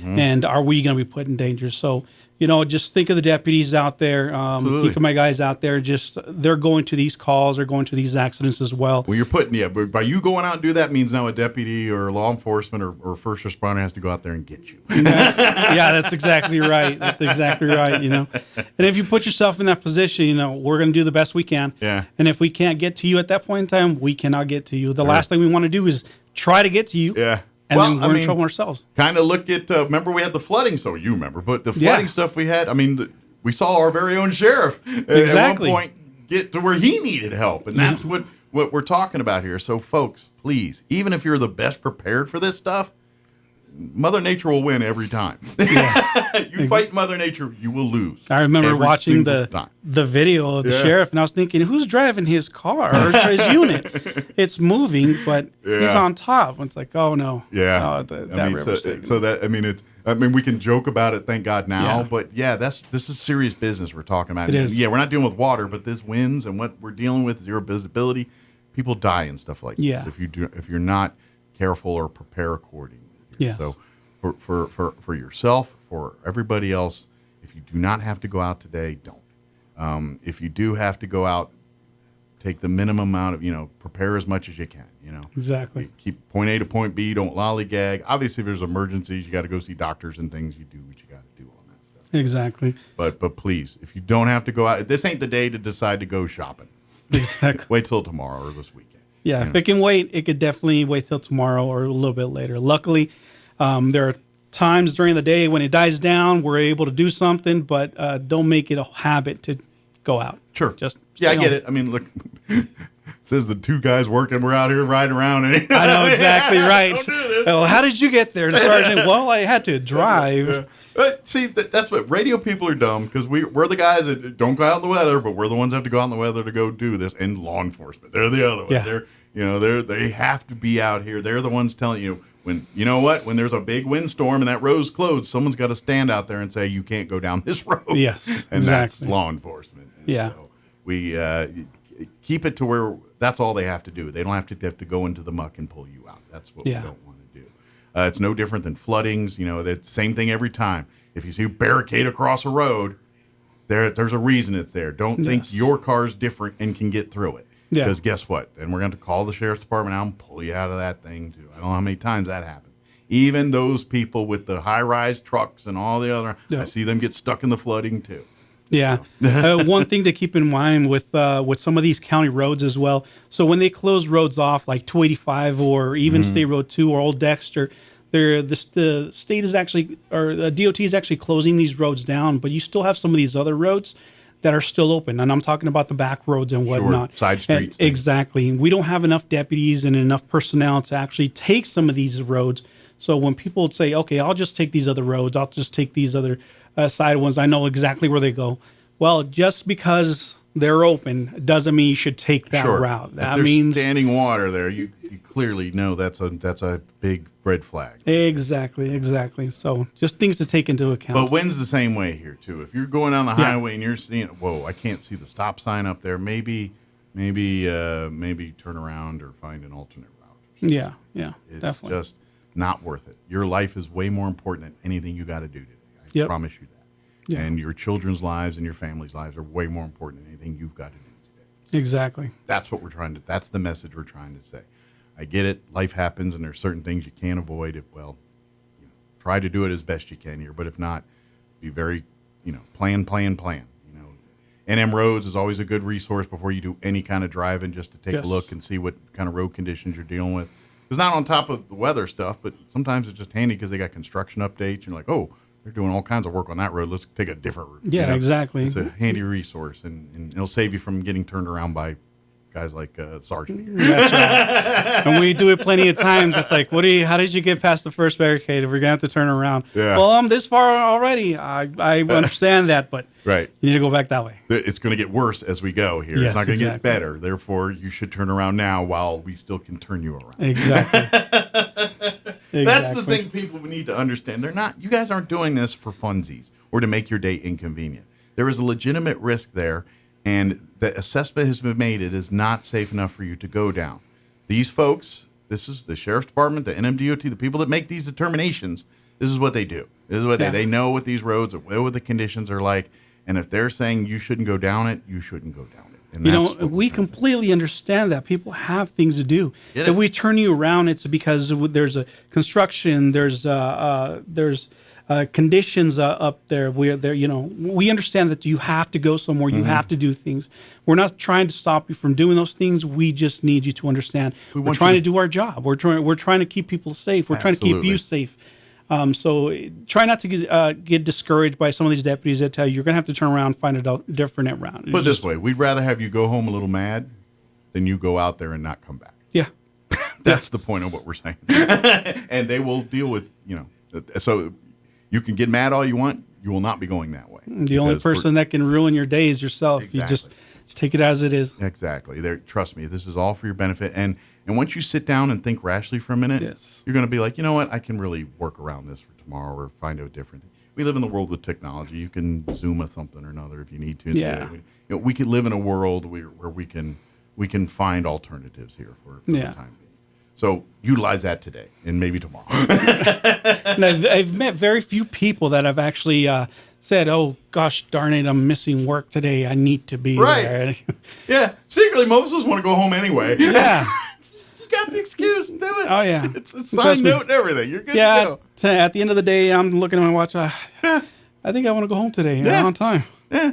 You don't get that luxury at the sheriff's department. No, unfortunately not. My wife has kind of learned to do that. The worse things get are, the more hours you're putting in. That's exactly. Exactly. Yeah. I'm just curious, how did you and your family do with the flooding and all that? Did you guys do it? Because I talk with a lot of the deputies, and of course, every one of them are tending to their own needs. They're out helping the public. It's always and I know there was a few deputies that they were pretty rough shape over the course of that flooding. Yeah, some of them were. We had to help them out and stuff. Luckily, my family, we weren't affected very much. But as soon as I got that call, I think I had just woken up, and I was still asleep, and I got a call and said, "Hey, we need you out now." Mm-hmm. I didn't even ask why. I didn't even ask what's going on. I just looked at my wife. I said, I need my gear. Let's go. Yeah. So I got my unit, went down to the sheriff's office, and off we went. So, but even then, my wife was actually getting calls as well. They know that she's a deputy's wife, and she's like, "Hey, can you call and find out if they can get help?" I would imagine life at the sheriff's department is very much like military. The whole family's involved. It's not just the deputy. It's the whole family. That's part of it. It really is. It really is. Once somebody finds out you're a deputy's wife or your spouse, they're like, "Hey, we need some help. We need some guidance, whatever it is." And luckily, my wife is more than willing to help. She's always been that way. So she calls me. She's like, "Hey, what's going on with this or going on with that?" Okay, well, they got these closed down, or they got these weather conditions, stuff like that. Sure. So well, that's awesome, because at the end of the day, because your job is so much easier when you have a wife that can kind of keep you out of trouble, and because we all need someone to keep us out of trouble. And I'm sure sheriff deputies are busy getting everybody else out of trouble. They need someone at home to keep them out of trouble. She keeps me in line. That's for sure. She keeps I me know in that line. very well. So that's awesome. But yeah, that's I love that, and that's kind of shifting gears here a little bit while we're talking. If this is something for you, they're always looking for new candidates at the to be sheriff's deputies here. Even when, there's always usually an open, but even when there's not theoretically an opening at the moment, there will be soon, and so they're always taking applications. Every year they always send a group of future deputies to the academy to become full sheriff's deputies here. So if you're interested in a career, I would go to the website, go talk to the sheriffs, come on down to the sheriff's department, talk. This might be the career for you. Now, granted, it's a service heart career. You're gonna. It's not an easy job. You're gonna have bad days. You're gonna have, but it's a rewarding job. Every day you're gonna come home and you made a difference in someone's life. And we got some really good people through the pipeline right now, or going to the academy right now. We got some that are getting ready to get off their training phases and be out on the streets. There are some well-rounded individuals, and the more they go on through the career, we train them still. We give them guidance. I imagine you yourself as a sergeant still have to go to trainings and things to update whatever they're teaching you. Very much so. It's constant. I'm sure the sheriff is equally in training meetings as well, even though he's not on the beat as often as some of the other deputies here. I say as often. He's still on the beat, but not, he's not pulling a shift like some of the other deputies. No, but him and the undersheriff, they'll listen in, and if they hear a call come out, they themselves will go out. Oh, yeah, they're out all the time. Yeah, I don't know how many times I've run up on something. There's Charles, there's Mike. They're just, making sure everything's going as it should. And speaking of trainings, that right now they're at the sheriff's conference at the Western States. That's right. They went to Nevada, right? Yes. Yeah, that's right. They went to that conference, and during that week that they're actually there, they're getting a lot of training and information from different agencies. How they can get grants and stuff like that. Well, a lot of and this is something I know the sheriff. He's a technology guy. He likes to see the latest in police police equipment and training, and you guys have utilized quite a bit. I know over the last since his term as sheriff, you guys have had several software and technology training aids that have really gone. And we talked about a few where they can almost with the VR and all this kind of stuff, AI and all this world we live in now. They can almost recreate a crime scene to everything for you for training purposes, to teach officers how to handle, the most extreme situations without actually being an extreme situation. Yeah, exactly. And do this. And it's so lifelike and realistic that, you're getting visceral emotions, like the emotions you get if you were in that scenario. Officers and people who have done it are experiencing that. So they're almost, we can't create real life emergencies, that just happen. But it sounds like this technology is about making it as close as we can without actually lighting a building on fire or doing something like that. You know what I mean? Yeah. And the more we get this technology and the more knowledge that we get as deputies, it helps us in the end. We go out there, we deal with different situations. We can't recreate those things, but when we have things like a virtual, like a VR type of situation, we can actually refer back and go, okay, maybe I should have done something different. Sure, you make your mistakes there. Exactly. Yeah, Gore, you can get killed virtually all you want. But, that's going to keep you from doing it. And I know just from every person I've spoken to that's kind of witnessed it or participated in it, everyone sings its praises, saying this is such a great tool. But it's stuff like that the sheriff and the undersheriff find out at these kind of events and things, and they learn these various different opportunities for sheriff's department to do their job, and that's and I know your guys' job's always evolving, and we talk about the training and stuff, but even the mindset, just the world we live in. I imagine like your police academy experience. I don't know how many years you've been in, but I'm going to take a stab as your police academy experience is a lot different than what a recruit going through the academy is going to experience. Some are going to be the same, but I imagine there's a lot of some even maybe mindset or just some of the way they teach things and how they present it is probably a lot different than when you went through the academy. Yeah, so it just depends on the situation that we're in. For the most part, the theory is still there. It's still kind of the same concept. You go up and you talk to an individual, or do you sit there and point your finger at them, or do you sit there and have a conversation with them, stuff like that. But so it's kind of learning the nuances of how to kind of be more. It's kind of learning to get more flies with with the honey or whatever the saying is, than vinegar or whatever or bees with honey than vinegar. You're learning how to do the honey part instead of the vinegar part. Yeah, exactly. And we're getting more bees nowadays. Exactly. As time goes by, we learn from those mistakes, and we look at it and go, okay, something's got to be evolved. We got to learn it a certain way. Sure. So well, and because but that's what I love about it is and this is something I got an opportunity to do a ride along with the sheriff's department several years ago, and I'm telling you, every citizen, if you're able, should try it. Yes. To see, I guarantee, whatever thoughts you have of law enforcement, pro positive, pro negative, whatever it is, you're going to think differently after that. Yeah. What I mean by that is, you don't know what an officer knows, and you don't realize you don't know what they know until you sit and go spend a shift with them. Yeah, you don't realize it just an example with the training and everything else, and I was riding with the deputy, and we're down in the Chihuahuita part of town and back in those alleys, and to be honest, if you could, I've lived in Roswell 25 years. I went back in that area, and I was like, am I still in Roswell? I couldn't, you know what I mean? I didn't know this was my hometown still. It's that different over there. But anyway, we're going down there, and of course, there's some homeless. I think there was a guy in the alley that was kind of like leaning up against the fence there, kind of could have been sleeping, but the officer wanted to do a wellness check on him, kind of pulled up. But as we were going in there, he's like, and I'm just seeing the guy there. And then he goes, stay in the car, but just so you know, there's 3 guys over here, there's 1 back over here, and there's a guy over there watching him. Yeah.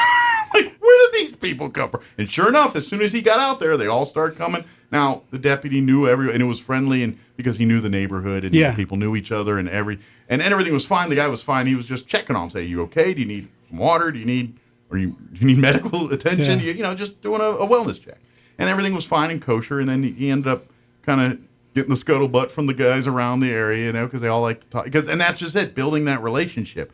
And I'm telling you, that's what a deputy deals with every single day in situations just like that. And so when you talk about law enforcement this and law enforcement that, or have your opinions, like you don't realize what an officer sees and does on an average day.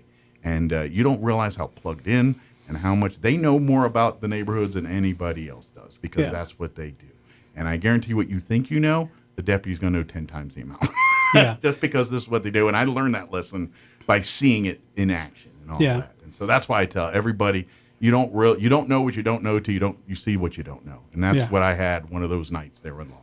Yeah, we always like to go out and make contact with everybody, whether it's here, whether it's Dexter, Hagerman, even some of the back roads. We like to come up to people and be like, hey, just checking on you guys.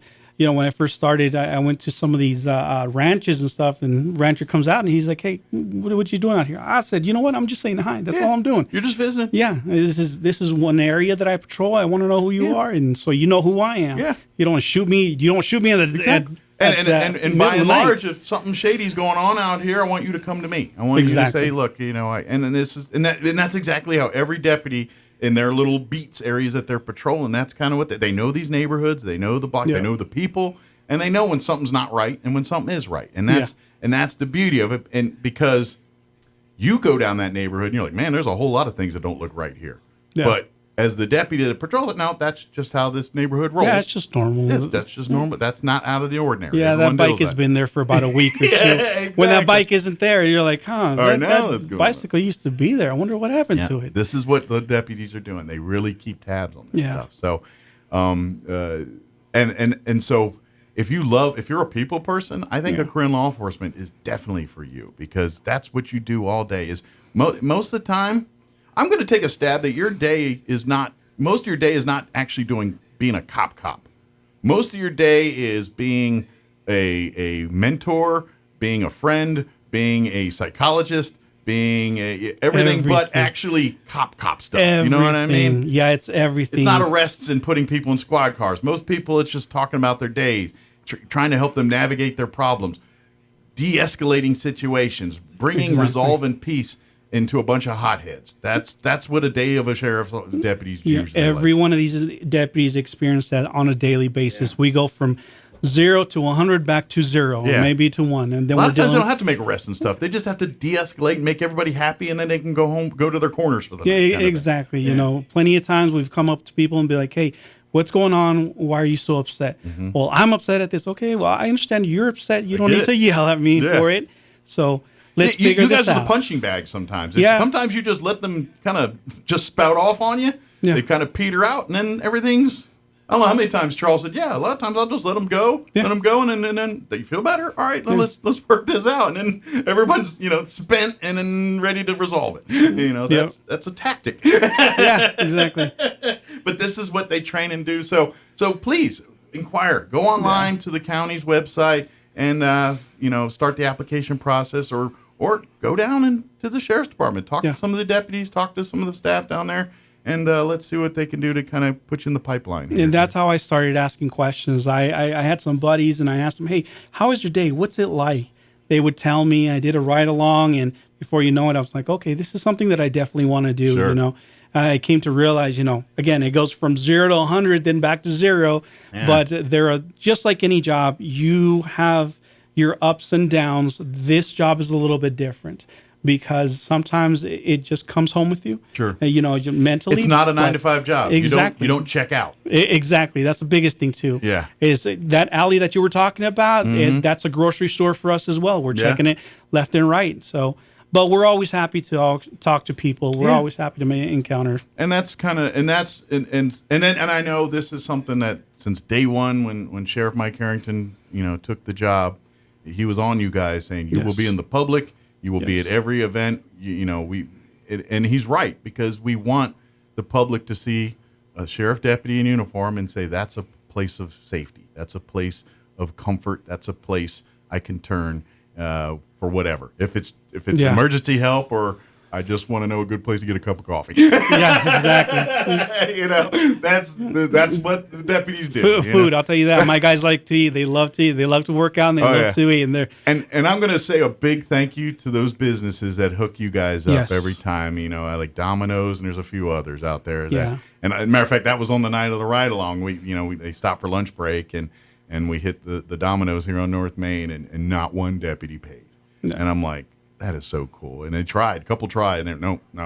You're we always try. We're so grateful for everybody that donates and so thank you to those people that do that, because that is such. These deputies go through long days, and I know you guys, especially your new guys. They ain't getting rich doing this job. You know what I mean? We're definitely not. We're not driving Lexuses, mansions and stuff, but we do with what we got. You know. I mean, you get paid a wage that you can live off of. Definitely. But that being said, it sure is nice when folks, buy you a cup of coffee or buy you a meal or whatever it is. That, and it's great to see that our community does that on a regular basis. Keep that up. And we like it when people come up and actually say, hey, it's good to see a deputy again. When I first came on, people were like, I haven't seen a deputy out here in a while. It's like, okay, well, you're going to see us regularly now. I'm hanging out. This is my beat. Yeah, exactly. We're going to stop by. We're going to say hi. That's right. And that's the beauty. Yeah, because I get what you're saying, because most people think county, they're out in the county. They're out in the city. Well, city's in the county. Yeah. So therefore, it is a jurisdiction. Yeah, we spend time in the county. We spend time in the cities. Now, I imagine that you guys have established relationships with the RPD and state police, and I'm sure there's certain things that's like, no, we tend to let RPD handle those. Of course. But if this, we handle, or vice versa. That's kind of the thing. But that being said, a sheriff's deputy will do anything and everything in the city that they do in the county, just like they would as a regular day. And that is correct. They will pop up in Domino's or you're at the Stellar Coffee. We even have lunch sometimes down in Dexter or even Hagerman. Yeah. You know? So we go down and we love being in everywhere in the county that we can. Well, and down there where there's more rural situation where it's pretty much you and the Dexter, the Hagerman, and they don't have big numbers either. So I imagine your roles get a little bit bigger in Dexter and Hagerman and things just because there's less PD there and more you guys. we love to help them out when they need it. So well, and that's just it too. And this is the thing that we forget about the county is the sheriff's department is a finite size, but they cover a lot of acreage. This is you forget. Like, y'all ever drive to the Boot Hill and see how long it takes you to get down to the Boot Hill? Yeah. Guess what? Deputies have to go down there every night. Yeah. And by the way, they go outside the county too. The one night I had, and I've talked about this on the radio before.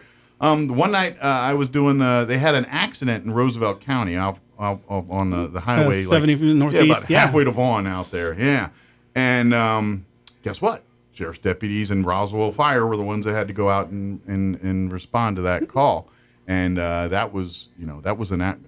Of course, we're doing 120 some miles out there, but it's an hour trip if you weren't doing that. Yeah. But you don't realize that. Yeah, the sheriff's deputies serve outside of the county when needed for things, and vice versa. There's times where I'm sure you guys are down there by Lake Arthur, can't get there in time, and some Eddy County deputies. Oh yeah, definitely. This morning there was a brownout condition. Mm-hmm. It was probably about 4:00 this morning. And some of the Eddy County guys, they saw that what was going on, and they radioed to their dispatch, "Hey, we're going to go to Chaves County, and we're going to help them out because it just was not visible." And that's the cool part about our law enforcement here. You guys have equal relationships with all of our neighboring counties and all that. So there's times where you guys are out there bailing them out, and vice versa. Yeah. Or when they need help. For example, the Ruidoso fires, we were out there. It's all hands on deck. Exactly. We were out there. We were, we're sending deputies every day, so we were more than happy to help out. Some of those roads we weren't familiar with, but guess what? Now we know where they go and whatnot. So you do now. Yeah, exactly. Absolutely. I just saw the timer run a little short here. Is there anything, Sergeant, that you wanted to mention that we just got sidetracked on? It's okay. Just biggest thing is just be careful. If you do need to go somewhere, go somewhere. If you have any questions, definitely go to NM Roads. Look at their conditions. You can also contact state police. They have sometimes more updated information. Sure, they're kind of your highway monitor. The state, you guys, you're not going to see state police in houses as often. Exactly. But when it's coming to roadway stuff and all that, generally that's their niche. Technology is sometimes a little slower, but if you had questions and whatnot, definitely contact them. Definitely contact the Pecos Valley Regional Communications Center or the Sheriff's Office. And if you see things, don't hesitate to report them to the Yes. sheriff's department or through 911 to you say, hey, we're getting these conditions out here. Reports. Can you pass that along to get obviously 911 for emergency stuff. But if you're seeing some severe weather stuff that's impacting roads, please report that to sheriffs, law enforcement, so they can act appropriately. Either warn people to stay away from it, or if they need to get out there and do something to it. It helps us a lot more too. Absolutely, yeah. Your eyes and ears are what keep law enforcement going. Yeah, without the support of the public, law enforcement cannot do their job. Yeah. Not a case would be solved, not an emergency would be resolved without the support of the public. So, That's correct. So we need you on board, and thank you for supporting and keep doing it. And I love it. Every time I see, sheriff's deputy or some police officer walk into a restaurant and it's like, oh, your meal's been covered. That makes me happy every single time. Keep doing that. Keep doing that stuff. Because these folks are our friends. When the crap hits the fan and we're all hunkered down, guess who's out there making sure our world's safe? It's these sheriff's deputies. It's these RPDs. It's these firefighters and EMTs. It's all of these folks. And we can never thank you guys enough for all that stuff.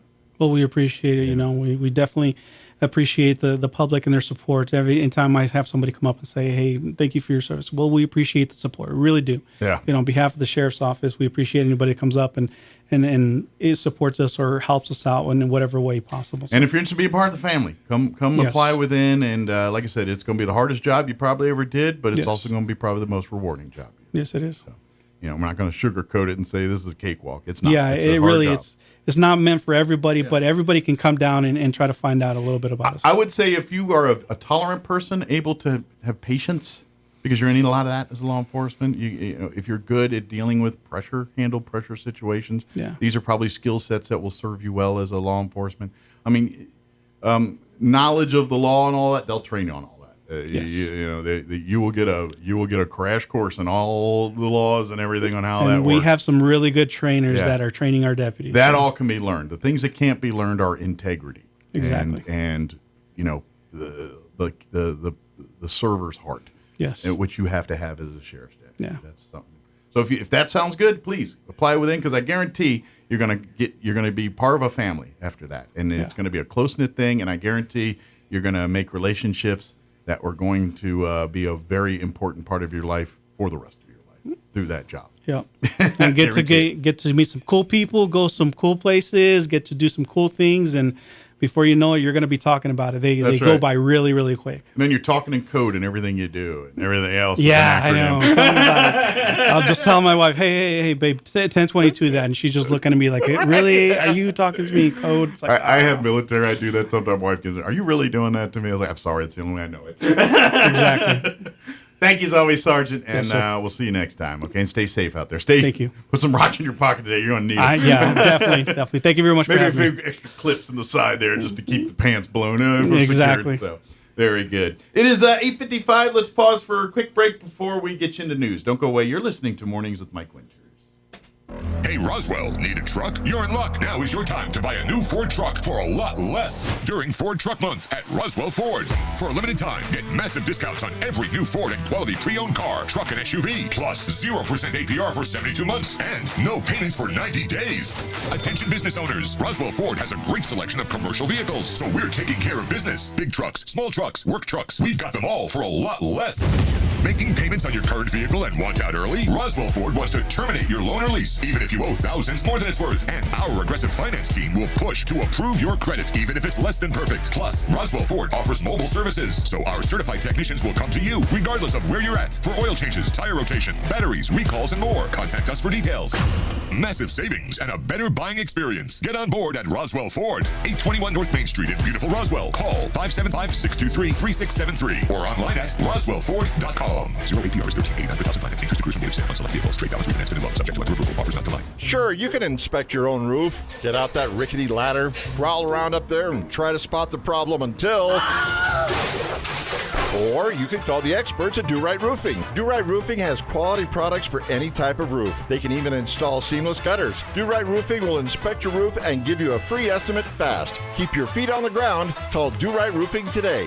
575-623-2273. Let Do Right do your roof right. Find them fast in names and numbers. Get a seamless built-in look for your kitchen with a KitchenAid flush design dishwasher. With a panel-ready door and flush installation, this dishwasher fits evenly with countertops and cabinetry when installed in a standard cabinet depth of 24 inches. Shop KitchenAid flush design dishwashers at Bush Appliance in Roswell. From cabinets to appliances to installation, one call does it all. Bush Appliance, 111 West Country Club in Roswell. Now for your Pecos Valley news update. I'm Jared Cirillo. Xcel Energy is preparing to temporarily shut off power to approximately 17,000 customers in its Texas and New Mexico service area today in order to help reduce wildfire risk. The decision, the company says, is based on weather forecasts that indicate extreme wind speeds and low relative humidity, in addition to wildfire modeling of fuels on the ground. Xcel Energy is reaching out directly to affected customers, including those who use medical equipment that relies on electricity, to encourage them to prepare for a PSPS, which is a public service power shutoff, and for other outages related to severe weather. A rescue Wednesday night at a southeast New Mexico cave. The cave, just a few feet wide, but more than 130 feet deep. Eddy County Fire and Rescue and the Carlsbad Fire Department said they received a call of an injured person stuck in the cave. They did not share the exact location of the cave, but fire crews said they used a rope and pulley system to safely extract the novice spelunker. You're up to date. I'm Jared Cirillo. I'm meteorologist Steve Hamilton with your Pecos Valley weather. Strong low pressure moving to our north. Watch out for a lot of blowing dust around the area today. Wind will be gusting to 55 miles an hour, maybe as high as 65. We will have sunshine. Our temperature will be in the mid-60s. Overnight, still very windy, upper 30s and a few clouds, and then breezy but not as windy on Saturday. We do have a slim chance of shower, partly sunny in low 60s, sunny on Sunday. That's your latest forecast. I'm meteorologist Steve Hamilton. No static at all. Your new home for talk radio is KEND Roswell. News this hour from townhall.com. I'm Rich Thomason. The feds launching investigations of more than 50 universities for alleged racial discrimination. It's all a part of President Trump's campaign to end DEI, diversity, equity, and inclusion programs. In the Senate debate over a partial government shutdown later tonight, Republicans seem on track to prevail over Democrats and pass a continuing resolution to resolve the impasse. It's time for the Democrat leader to acknowledge that it's his decisions that put us here. Senate Majority Leader John Thune. And to urge his colleagues to accept the situation and vote to fund the government rather than to let it shut down. Their Senate leader relented. For Donald Trump, a shutdown would be a gift. Minority Leader Chuck Schumer. The best distraction he could ask for from his awful agenda. And so, I will vote to keep the government open and not shut it down. Ben Thomas, Washington. Wide swath of the country could be in for some fierce weather in the next few days. More than 100 million people in the U.S. are in the path of an expected massive March storm starting today. It's a sprawling system that may bring blizzards, tornadoes, fires, and flooding as it tracks across the Great Plains eastward. Moisture and heat from the abnormally warm Gulf could fuel heavy rainfall that's raising concerns for flooding from the central Gulf Coast through the upper Ohio Valley. Tornadoes are possible in the nation's heartland. Keith Peters reporting. Hamas says it accepts a proposal from mediators to release one living American-Israeli hostage and the bodies of 4 dual nationals, hostages who died in captivity. The Israeli Prime Minister's office accusing Hamas of trying to sabotage ongoing talks on the next stage of the Israel-Hamas ceasefire. Stocks higher on Wall Street. The Dow is up 521 points. NASDAQ ahead 344. More on these stories at townhall.com. Everybody wants cheap airfare, but where do you find it? You call low-cost airlines. Their prices are direct from the airlines, and they're so low you can't find these fares published anywhere. They specialize in cheap flights, discount hotel rooms, cheap car rental rates, and great package deals anywhere around the world. Wherever you want to go, they can help you get there cheaply and with a best price guarantee. If you want the lowest prices on your airline tickets or other travel services, call now. That's right, call. That's the only way to get these rates. Experts are standing by 24/7 to get you the cheapest airfare and hotel rates available. So don't wait. Call right now for the lowest travel prices anywhere and for great last-minute travel deals too. Call 866-755-5300. That's 866-755-5300. Again, that's 866-755-5300. Call us right now. Former Philippine President Rodrigo Duterte is going before judges in the International Criminal Court today, days after his arrest in Manila on murder charges. The 79-year-old Duterte, the first Asian former leader arrested on an ICC warrant, will be read his rights in court and formally informed of the charges of crimes against humanity that the court's prosecutors have filed against him after a lengthy probe. The court will also seek to set a date for a key pre-trial hearing at which judges will assess whether there's enough evidence to proceed to a full trial, which could take years. If Duterte is convicted, he faces a maximum sentence of life imprisonment. Estimates of the death toll during Duterte's presidential term vary from more than 6,000 up to 30,000, claimed by human rights groups. I'm Charles Villadez. Duterte insisting he's innocent of any wrongdoing. News and analysis, townhall.com.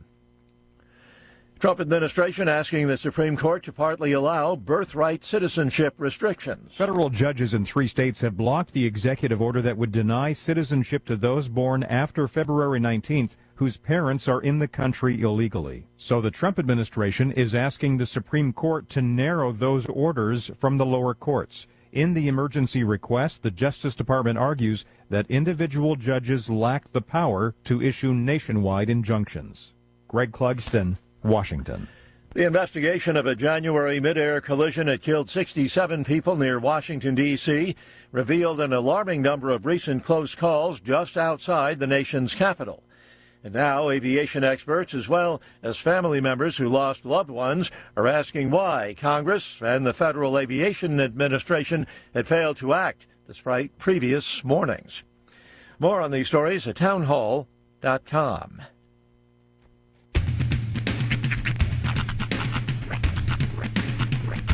What in the wide world of sports is going on here? I promise you, whatever scum did this, not one man on this force will rest for 1 minute until he's behind bars.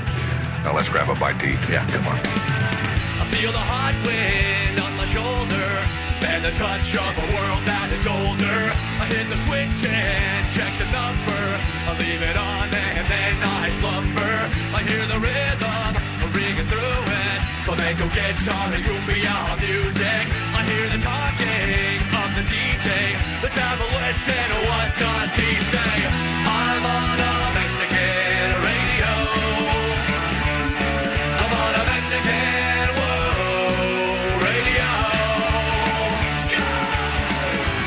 Broadcasting live from high atop the J.P. White Building in downtown Roswell, New Mexico. It's Mornings with Mike Winters on 106.5 Roswell's Talk FM. Is that what I sound like when I talk? Now, here's your host, Mike Winters. And good morning. It is 6 minutes after 9 o'clock. Welcome to hour number 3. Grace in Piernos. Of Mornings with Mike Winters and the Wind, right here on 106.5 Roswell's Talk FM. Mike Winters. Yeah, Winters. I know we got a text earlier, and we were getting reports. There was an 80-mile-an-hour gust up in northern New Mexico. Yeah, let me see. Let me see if I can find the 70 text. plus down in our way here. Okay. This says north of Guadalupe Peak, northwest of Tularosa, actually. That's 87 miles an hour. Lubbock Airport, Lubbock Airport, 81 miles an hour. Roswell Airport, 75 miles an hour. 3 Cross Pass, 71 miles an hour. Mescal in Mescalero, 68. And it goes on like this. Mescal and Mescalero are 2 different things. Yeah, Mescal Raws, Mescalero, gotcha. 68 miles an hour. And yeah, it goes on like this. Cloudcroft 62. So it looks like it calms down in the mountains a bit. We have proof. The wind is a-blowing. Yep. So that's if that doesn't tell you everything you need to know, this will. Everything I learned on my phone. Yep. I don't open a window and look. Yeah. I can't know what to do until the alert system tells me what to do. Yeah, I'm telling you. Good morning, Vietnam. That one line from Robin Williams. You want to know the weather? Got a window? Open it. That's about New Mexico, really. Yeah. You're about as accurate. I mean, really. One of my favorite movies. It's just kind of an underrated movie. It's called Smoke Signals, and it's based around like a reservation, and there's a radio station, and they cut to their traffic and weather report, and it's a guy with a lawn chair on top of a van. And he's holding up an antenna, and he's got a microphone, and he's like, it's a little quiet out here. Saw a car go by a little bit ago. Sad part is that's not far from the truth sometimes. Pretty accurate, yeah. Spot on. But it was just a dude in like one of those white plastic lawn chairs on top of an orange van. Radio is so much theater to the mind. To see what it really is. I'll do the whole Chopper 5 live. I'll never forget when I did the morning show in Artesia. And that morning show, I had a news guy. We had a local, and he was 3 rooms down from me, and he would do the news at 12:30. And so basically, I had a board very much like I have here. And so when it was time for news, there was a channel that would open up his room, and I could put him on the radio. So I'd be like, all right, 7:30, time for news with the news guy. And so I'd do the news, and then he'd do his news. Right. And I know what's going on. He's just like me, a dude in a room standing there. He's got his computer, and he's going to, yesterday we were at the city council meeting. Here's a clip from the meeting. He's doing that kind of thing. And so he's doing his thing, and he's like, here's a clip from the meeting. And then his computer's not working. And theater of the mind, he goes, all right, can I check with the engineer? Is that good? And he's literally having one conversation with himself and an engineer that isn't really there while he's trying to fix his thing. But every time I hear, okay, the engineer says it's ready, I'm like, there's no engineer. We can't afford an engineer. It's really him pushing buttons. This whole thing is run through RF wires and a 13-inch black and white TV in a back room somewhere. And then there's other stories of that, which I've told in previous days. But they'll save that for another day. Also for that story. Not so much in the technical world, but more in the other world. But anyway, and it's theater of the mind. That was my point. So funny to me how, and this has happened almost every time I have a serious conversation since I've been in radio, is they'll look at me and say, these are off, right? Yes, John, they're off. Is it though? I don't care that much about your sensitive information. I've had minutes. Let me give you the rundown for this hour of the show. We'll get you up to date with the weather here in just a bit. Spoiler alert, gonna be windy. Look outside. That's right. Got a window, open it. And then shortly thereafter, we'll be joined by Caitlin Turner with the Roswell Public Library, get an update on all the events and activity that's on tap at the library over the next month or so. Indeed. Here. And then, of course, later on, we'll get you up to date with the news of the local variety, your Wall Street business updates, and whatever else we can come up with for this hour of the show. Hey, just so you know, we with all these red flag words, we had Sergeant Nava join us last hour from the Sheriff's Department. Go back and check that interview out if you missed it. But really, NM roads, be careful out there. Don't if you don't have to go out today, don't. There's nothing in your life that is so important today that you're losing it going out. There's so much good stuff on streaming services now. You stay in and Netflix. I get it. Life's busy, and you're like, I got it all, but you know, it's too easy to just do something else and save, you know, what could be a whole lot of disaster. So just be smart, and if you can, stay home. It is 11 minutes after 9 o'clock. Let's get you up to date on that oh-so-anticipated weather.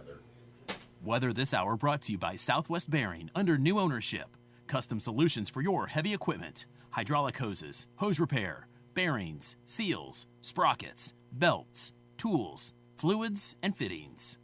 I'm meteorologist Steve Hamilton with your Pecos Valley weather. Strong low pressure moving to our north. Watch out for a lot of blowing dust around the area today. Wind will be gusting to 55 miles an hour, maybe as high as 65. We will have sunshine. Our temperature will be in the mid-60s. Overnight, still very windy, upper 30s and a few clouds, and then breezy but not as windy on Saturday. We do have a slim chance of shower, partly sunny in low 60s, sunny on Sunday. That's your latest forecast. I'm meteorologist Steve Hamilton. Thank you, Steve. Currently 50 degrees and blowing dust right now. Humidity is at 21%. Wind speeds currently out of the west, 32, gusting to 59 miles per hour. I got a bevy of warnings and advisories for you here. A blowing dust advisory until 8 p.m. this evening. Red flag warning until 8 p.m. this evening. High wind warning through 8 p.m. this evening. And a dust storm warning that's it says till 9:45 this morning. Methinks here in a little bit that one's going to get extended. For today, expect widespread blowing dust. They say mainly between 11 and 2, so we're not hitting the worst of it yet. Increasing clouds with a high of 62 today. Winds will be out of the west, 30 to 35, increasing 40 to 45, gusting as high as 60 miles per hour. Tonight, mostly clear, overnight low of 35, winds out of the west, 25 to 30, gusting as high as 45 miles per hour. Winds will drop down 15 to 20 after midnight tonight. Saturday, there is a 20% chance for some showers for the afternoon. Also, some more of that patchy blowing dust. Mostly sunny otherwise, 61 for a high with winds out of the northwest, 15 to 20, gusting as high as 35 miles per hour, increasing 20 to 25 later in the day, too. Mostly clear Saturday night with an overnight low of 38. Northwest winds 15 to 20. Sunday, we get a bit of a break from the winds, sunny and 72. Northwest winds 10 to 15 miles per hour, which will feel so much better.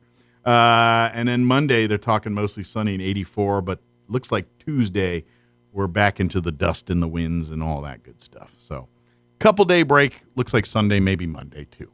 All right, 9:14, we're going to take a three-minute commercial break, and then Caitlin will join us on the other side of the break from the Roswell Public Library. Don't go away. You're listening to Mornings with Mike Winters. Hey, Roswell, need a truck? You're in luck. Now is your time to buy a new Ford truck for a lot less during Ford Truck Month at Roswell Ford. For a limited time, get massive discounts on every new Ford and quality pre-owned car, truck, and SUV, plus 0% APR for 72 months and no payments for 90 days.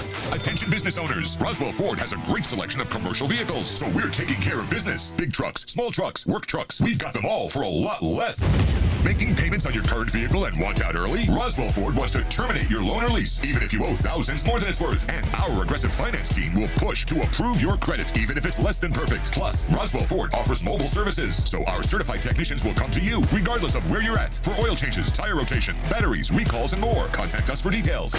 Massive savings and a better buying experience. Get on board at Roswell Ford, 821 North Main Street in beautiful Roswell. Call 575-623-3673 or online at roswellford.com. 0 APRs, 1389 per thousand financing. Interest accrues from date of sale on select vehicles. Trade balance refinanced and loan. Subject to lender approval. Offers not to Throughout the Bible, the phrase, "the Lord raised up," is used. These were times when people needed support or relief, but sometimes it was when discipline was needed. God raised up Pharaoh, whose heart was hardened, to show God's power to his people in captivity. He raised up judges to care for his people. He raised up enemies to discipline his people when they turned to idolatry. He raised up prophets to teach and warn people against sin and teach them his ways. When Solomon turned from God's direction, God raised up an enemy against him. Ironically, the Apostle Peter preaches a sermon in Solomon's colonnade in Jerusalem hundreds of years later. He mentions the giants of the Jewish faith that God raised up to lead them and to remind them that he raised up the Messiah to save them. Peter says this, "When God raised up his servant, he sent him first to you to bless you by turning each of you from your wicked ways." I pray that we heed those whom God raises up to teach us, discipline us, support us,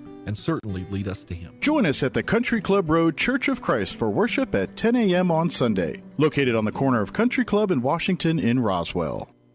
Are you ready to succeed? Earn your FFA certification through ENMU Roswell's Aviation Maintenance Technology Program. ENMU Roswell has the only FFA Part 147 airframe and power plant school in Southeast New Mexico. Receive commercial and general aviation training, hands-on training with Operation Aircraft, Boeing commercial experience, advanced composite repair training, and more. And ENMU Roswell offers in-state tuition for veterans too. Learn more about this exciting program on campus or online at roswell.enmu.edu. you. Eastern New Mexico University, Roswell. Success starts here. What made Roswell Hyundai the #1 used car dealership in southeastern New Mexico for 2023? Great selection, great savings, and great people. Roswell Hyundai has an amazing selection of makes, models, and model years to choose from. If you can't find it, Roswell Hyundai can get it. And Roswell Hyundai will take any trade. The experts at Roswell Hyundai will work with you to get you behind the wheel of your next dream ride. So, what makes Roswell Hyundai the #1 used car dealership in southeastern New Mexico? You do! Come check out the Used Car Supercenter only at Roswell Hyundai, 1909 West 2nd. Here's a Mornings with Mike Winters fun fact. Linen can absorb up to 20 times its weight in moisture before it feels damp. Now, you don't have to get up in the middle of the night to go to the bathroom anymore. Here's Mike Winters. Unless you want to. Good morning. It is 17 minutes after 9 o'clock. And joining us in studio this morning from the Roswell Public Library, Caitlin Turner back with us. Good morning. How are you? Good morning. I'm doing well. Good. I guess, fortunately, the library's indoors, so everything should be, as long as there's power and everything, everything will be a go at the library today, I'm assuming. Yes, absolutely. So if you come on, it might be a good day. Well, if you do it now, get in there, get a couple books, and go home and hunker down. That might be the way to do it. Oh, yeah, that sounds like a plan. Yeah. Or maybe if you don't feel like going out, go to the website. You can download an audiobook or something, and that way you can have it at the house there for you. So. Yeah. Which, by the way, that's something I always like to, before we kind of talk about, all the events that are coming up. Don't forget, with your library card in good standing, you go to the web. If you go to the city's website, roswell-nm.gov, there is a tab for the library there. There is a direct link. It's a lot of dashes and dots. Don't worry about that. Just click that tab on the city, and that'll take you to the libraries tab. And then you can do anything from download, like magazines and audio, music, movies. There's all kinds of different things you can use there. Even if you have a child that needs help with tutoring or things like that, there's links on the website, all free of charge as long as you got a library card in good standing. So you can utilize a lot of the resources of the library and technically not set foot in the library. So I don't recommend that, but maybe a day like today might be a good day to do that. Yeah. Definitely utilize Libby, or we have a whole collection of graphic novels. I know those are super popular right now. Absolutely. So. I'm guessing, at least teenagers are generally drawn to graphic novels, although I think that's not the case anymore. I think it's kind of your 20s and 30-somethings also, I think things like Walking Dead kind of changed that mindset a little bit on graphic novels and things, where it got more in the mainstream, I guess. Is that the right term? You know what I mean? Yeah. They have like Dog Man. That's a popular one. That's a big one right now. Yes. Yeah, I'm old and not up on the latest. So I'm like, Walking Dead's pretty good. Yeah, that was 10 years ago, bud. But if you need those books and things, of course the library's full. You could literally, and that's the great thing about the library. If you're a family and you're like, and I get it, as a parent, you like a little me time sometimes. I get it. That's the library. You're like, you know what? I'm going to go over here and I'm going to go read a magazine or read a newspaper. Turn the kids loose in the children's section, and that's the beauty of it. Anything in that section, game on. Let them have fun with it. You ain't got to worry about it. They're in they can sit and enjoy it, and you can go and have your quiet moment reading your magazine in the corner. Yeah. Or getting on the computer or whatever you got to do. So, But I'm assuming, as always, there's a bevy of activities each and every week that's going on in the library. Of course, they always have their story times and your weekly events. But don't forget, we have on the weekends like the 4-H and the Master Gardeners. They're coming in every month doing their thing, and so there's almost every week and weekend there's something going on at the library in some way, shape, or form. Yeah. So the weekly things that we still have going on, we have the Mother Goose and the Loose program at 10:30 on Tuesdays. And that's for your preschool, early elementary age kids, the developmental readers, those first group of kids. That's what it's kind of geared toward. Yes. Newborn up to 3. Yeah. And then our preschool story hour is on Wednesdays, and that's at 10:30. Excellent. And those are for 3 and up. Gotcha. Kind of, kids that are maybe just first, second grade, that kind of ballpark there. Gotcha. Yeah, Okay. and so is music and movement, and that is on Thursdays at 10:30 in the morning. And all this stuff's great for the kids. It's even if your child is not of age to be reading, you need to be reading to them. And that's why, like the preschool story times and these things, That's what these are geared for. The more you expose your kids to this stuff, the more likely they're going to do well in learning it and absorbing it and utilizing it the rest of their lives. So as soon as that kid is breathing and living on its own, you should be reading stories to it every night or every day. So, yeah. Anyway, sorry. We also offer Mother Goose and Loose in Spanish on Tuesday evenings at 5 p.m. And I also recommend, I don't care what your first tongue is, get out there and go. Throw your kids, if English is your first language, get them in there on that Spanish one. If Spanish is their first language, get them in on the English one, and do both. Because those kids, I don't care what you say. If your child is fluent in Spanish and English here in Southeast New Mexico, that's going to serve them very well in whatever path of life they choose. And so, to be able to communicate and to talk to people is going to be a great asset. So, yeah, and kids learn, it's like, I don't know why they do this. They wait till like high school to teach us Spanish, and I'm like, no wonder I don't remember it.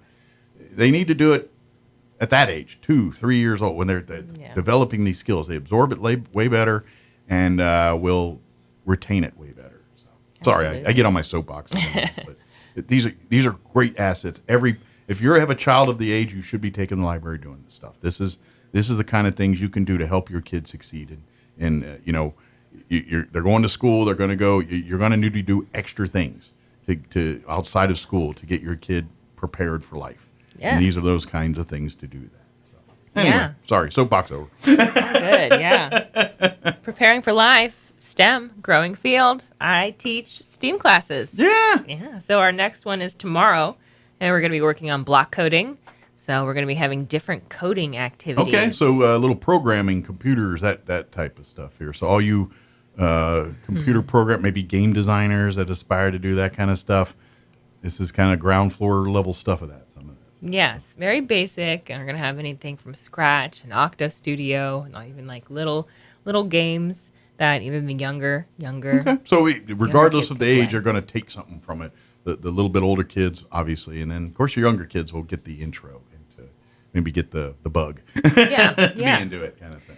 Yeah. So come on by tomorrow. If you can't make it tomorrow, I do STEAM classes every first and third Saturday. And this is all free charge. Just come on down. Generally don't have to RSVP on most of these. Just first come, first serve. Yes. I generally say it might be a good idea to get there a couple minutes early. Just make sure you have the full. Especially if it's like sometimes not all these events are structured. Some are come and go of type events, and I get it if you get there late. But if you kind of want to be able to do everything, you kind of want to get there when it starts. Mm-hmm. Those will start at 11 a.m. and end at 1 p.m. Good. And come on down and get. I'm telling you, there's so many things and I don't care if you're a child or a grown adult. There is so many cool things because we got adult stuff too. It's not all just for the kids out there. There's a lot of good stuff for everybody at the library. Yeah. And then next Saturday we have Touch a Truck. Oh yeah, that's again. This is one of those events for the kids of all ages. Because you guys will get some of the big trucks. It's usually the service vehicles or law enforcement vehicles, and you get to come out and hang out, touch them, see what they're all about, blow the whistles, all that stuff.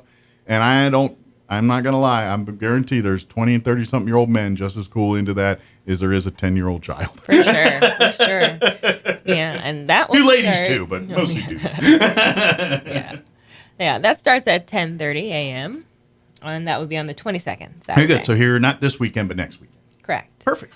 Yeah. And hopefully the weather will be a little more cooperative. Yes. That's an outdoor event, so knock on wood. Yeah. Yes. And then the next week, we're doing a new fun event. Starting Wednesday and ending Friday, we're going to have a Rube Goldberg machine contest or challenge. Oh, cool. So in the Bondurant room, which is our big meeting room in the front, we're going to set up multiple tables, and we're going to try and create a giant Rube Goldberg machine. Oh, cool. And the Rube Goldberg machine, Rube Goldberg invented these machines, and they're giant, elaborate machines that are meant to do a very simple task. So through these machines, we're going to learn about different kind of simple machines, and we're going to go through coding, and we're going to have lots of fun. We got tons of new toys. It's a lot of fun, but it is STEM 101 when you get to the Rube Goldberg machines and that kind of. That's kind of what gives you the interest. Yeah. Granted, it's a whole lot of who what's it's for one little thing, but it just shows you what's possible. That's kind of what I think those machines. It just shows you what's possible. Yeah. It inspires you. So that's a real cool event. And plus now your kids are going to be using terms like Rube Goldberg and talk like, and you're like, whoa.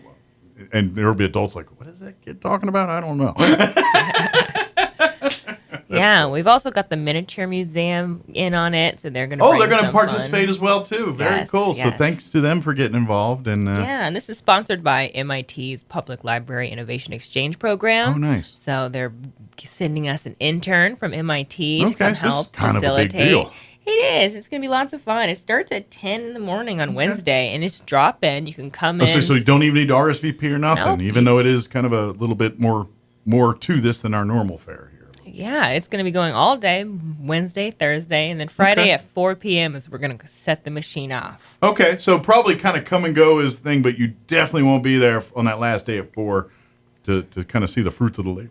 Yeah, and all ages, so bring the family, definitely. This is a perfect family one. Like if mom and the kids, or dad and the kids, or mom, dad and the kids want to get together and do a project together, this is a perfect one for that opportunity. A little family bonding. Mm-hmm. That's a good thing. Yeah. Excellent. What else is on the radar here? Let's see. I know next we've been starting gaming for teens. Mm-hmm. Our next event is on Friday the 6th. So for teens 13 and up, or 12 and up. 12 and up. From 3 p.m. to 5 p.m. we've got a PlayStation. Nice. Got a new PS5. Oh, it's a PS5. Yeah, Right. yeah, Cool. yeah. So I don't care, but what's a couple of the games that do you know off the top of your head? I know this is probably above our pay grade, but this is important to some of those kids. Y'all playing? I don't even know what the Call of Duty. I don't even know what the latest thing is. I have no idea. Yeah, I'm a Switch user. I don't know anything about the PlayStation. I'm literally playing The Sims on my computer every once in a while. That's where I'm at. Yeah. I'm a little old school, but I'm sure it's the kids that they come on down. You know what? Maybe that's the influence.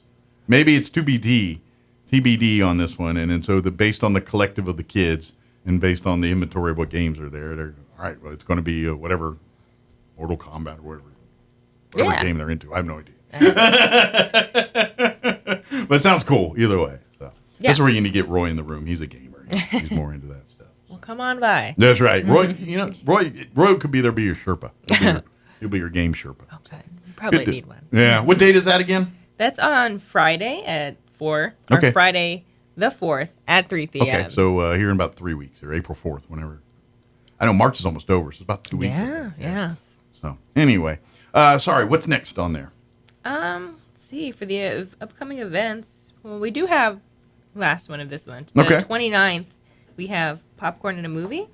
Oh, cool. So that's always a fun event. Yeah. Just come and watch it. That's like a Friday thing, right? You kind of come and like after work, after school kind of thing. No, it's a Saturday. Oh, it's a Saturday thing. Okay. And it starts at 11 a.m. Oh, good. So get up, have a little breakfast, and then come on out for popcorn and a movie at lunch there and bring the whole family. Again, another family bonding opportunity. Come and enjoy it. And of course, the movies are always family-friendly movies every time they show the movies out there. Yes. And come and enjoy it and spend some quality time together. And you know what? When you're done, maybe peruse around and find some books or something to take home to enjoy to read. Oh yeah, this one's gonna be Bridge to Terabithia. Okay, very cool. So that's Narnia stuff, or is that I can't remember. It's fantasy. Yeah, I remember seeing it, but I couldn't remember if it was like part of the Narnia franchise or is that separate. I believe it's separate. Okay, I don't know. I'm not that bad because I was like, is that I get confused. I'm like, is that part of the whole Narnia franchise or is that a different? I'm not sure. I'm not. That's not my wheelhouse.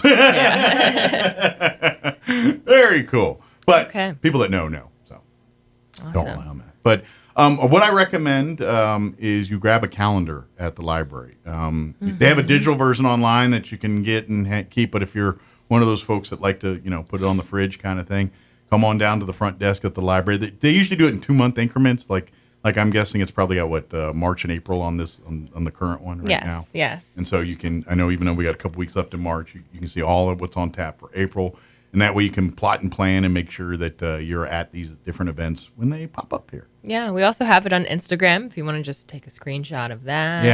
Yeah, they do have high tech versions of it, but yeah. if you like low tech, they can do that too for you as well. But Instagram and Facebook, I believe, are your two main social media platforms that you guys utilize all the time. And I invite you to like and follow those if you're an Instagram or Facebook user, because not only do you get to stay up to date on what's coming up but you kind of you see the cool part. You see the kids and their projects, and you see like, oh, look what this child did, and you see this cool Lego thing or this cool art project or STEM project, and so you get to see a lot of the fun stuff, and hopefully get you inspired to want to come down and do it too. Yeah, absolutely. Good deal.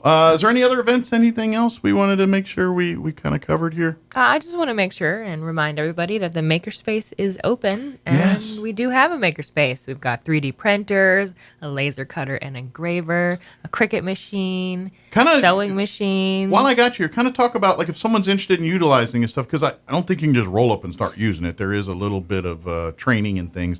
Talk like if someone wants to do a project through the Makerspace, what's kind of the procedures? How do they go about doing that? Yeah, well, I mean, we do have some things that you can just come in and then you sign just a waiver form. Gotcha. Saying, Okay. I've read all the rules. Right. You understand what you're responsible, what to do with this thing. Do it properly. Yeah. Once you sign that, you have access to the Makerspace where you can use. We have Arduinos if you want to learn coding. We have a die cut machine, we have over 500 different die cuts, and what that does is just cut out paper shapes. We have letters and numbers and symbols and shapes. So teachers, if you're looking to decorate your classroom or you're looking for some projects. As a husband of a teacher, that would be very helpful. Yeah, you can come in and use that without any training. And we've got also a lot of STEM games, and I have some of my STEM kits in there. Good deal. Yeah, that's a cool thing. A lot of those, like those kits and stuff, you can, as a parent, you can kind of take home and do lessons with your kids. Like, especially if you're a homeschool or something like that, there's a lot of different, like if you're a homeschool student parent situation, the library has a ton of resources to help. Even if you're not homeschool, you're just looking for extra STEM and extra resources for your children, the library's got all this stuff that you can literally take home and then as you're learning it, then you can incorporate the user space here and kind of say, all right, now we saw some of these packets, let's create it in the makerspace here. For real. Yeah. And that's the cool part about it, too. Yes. But I'm going to take a stab, too, that, even you probably get folks from time to time that maybe have a business or marketing idea that they're trying to put together, and they may not have the 3D printers and some of the equipment that you guys have to do some of these things. And so the library, again, is a resource on that. Like I said, there's some of the more advanced equipment they're going to need a little training on, a little bit more. You just, more than just turn it on and turn you loose on that. But if you're willing to go through that, we'll be happy to let you do all that. Yeah, and to go through the equipment that needs training, which are the sewing machines, the laser cutter and engraver, which is a Glowforge, the Cricut vinyl machine, and the 3D printers. You just have to take a certification class with me. I will go through the safety things with the machines and teach you the basics of how to use it. It's a 45-minute class that you just sign up with through me. Yeah. And then next thing you know, you have access. You're ready to create after that. Yeah, and it's all free. Just bring your own materials. I imagine sometimes you get some folks that maybe are longtime sewers and crafters, and they'll come up and it's like, "Are you trained on the sewing machine?" And they probably come to you and say, "Oh, I can show you a few things in this bad boy." You know what I mean? You probably get over those once in a while. Yeah, yeah, maybe. I've been sewing for about 16 years. I got some chops. Don't you worry about me. Yeah. But I just know there's some people that they were born with it in their hand, and you know what I mean? They're just it's like a duck to water. They just yeah. I've had people come in because there's temporary broken and they need a quick sewing machine. It happens. So come on in. A bust here or a machine breaks here, you got to come in. But again, it's all free of charge. Come on down. The library has got, and all you need is a library card in good standing. That is the only requirement to do any of the things we're talking about here. And guess what? They're free of charge too. Just come on down and get you a library card. And then the whole world of the library, including all of these programs and events, are at your fingertips. Yes. Please come participate. Especially if you have kids, if you're a family with kids and everything, especially if they're in that elementary or that younger age where they're still kind of developing all the skill sets to be adults, that the basics, the foundational stuff. You need to incorporate the library as part of that experience. That's just, I get it. Everything is, there's so much in schools and they learn and they do a lot of stuff, but not, sometimes you need more. You got to reinforce it outside the classroom. You got to give especially when you're talking STEM and stuff, you got to show kids why you're learning all these formulas and everything. What's the end game on all this stuff? Yeah. And that's where you can come to the library and say, this is the end game on all that stuff. This is the cool things by doing that science, by doing that math that you can achieve. And so as a parent, you should definitely incorporate the library as part of For sure. Do you mind if we mention the one other, because we are spring breaking coming up here pretty quick. A lot of people are going to be traveling. Don't forget the New Mexico Department of Tourism has continued to partner with the libraries across the state, and of course our Roswell Public Library, and they've got a pass that allows you into like 15 or 20 different art or natural or historical exhibits or locations around the state. Yeah. For free, up to 6 people for free. I don't know all of them, but I know like Lincoln is on there. I believe like the Museum of the Horse out west is out there. I think the Nuclear Museum in Santa Fe. White Sands, White Sands. Carlsbad. Yeah, there's quite a list of stuff on there, and it's all for free. And I don't know about you, but like Lincoln, I just know that costs for 2 people, it's about $20. So 6 of you, that's close to $80, $100 to get in there. I don't know. I could use an extra $60, $80, $100. Yeah. For free. So rather than do that, so you had to buy eggs, right? Can we take eggs for payment now? But anyway, that's a great way to do. And then how it works is you check it out and you own it for 7 days. Yes. And then you have to return it. You cannot renew it, and you can't do this stuff over online or on the phone. You have to physically come down. See if it's available, and then check it out. Good news is you guys have plethora of copies. We do. So it's very rare that you run out. Correct. But that being said, you got to check it out. Like if you're going on spring break this week and you're hitting the road tomorrow, maybe hit the library today, get one of those passes, and then when you get back here in a week, drop it off. Yeah. Is there anything we missed? Anything else we wanted to cover, or anything that we just got spaced on? I don't believe so. I believe that is all. Awesome. Again, come on down to the library. Go on to the website, again, through the city's website, roswell-nm.org or .gov, and then click on the library tab there, and then you can check out periodicals, all the different things we were talking about. Yeah. Good deal. Well, thank you, ma'am, as always. Thank you. Be safe out there. You do the same. Put some rocks in your pocket. Yeah. You're tiny, so you really need to you need to hunker down. Yeah, I'm staying inside. I had a little beat on my gut to lock me down, but yeah. So keep rocks in your pockets and stay safe, and we'll see you here next time. Thank you very much. All right. Thank you, Caitlin. It is closing in on 9:40. Let's go ahead and pause for news, Hannity update, sports update, and all that. And we'll be back. Don't go away.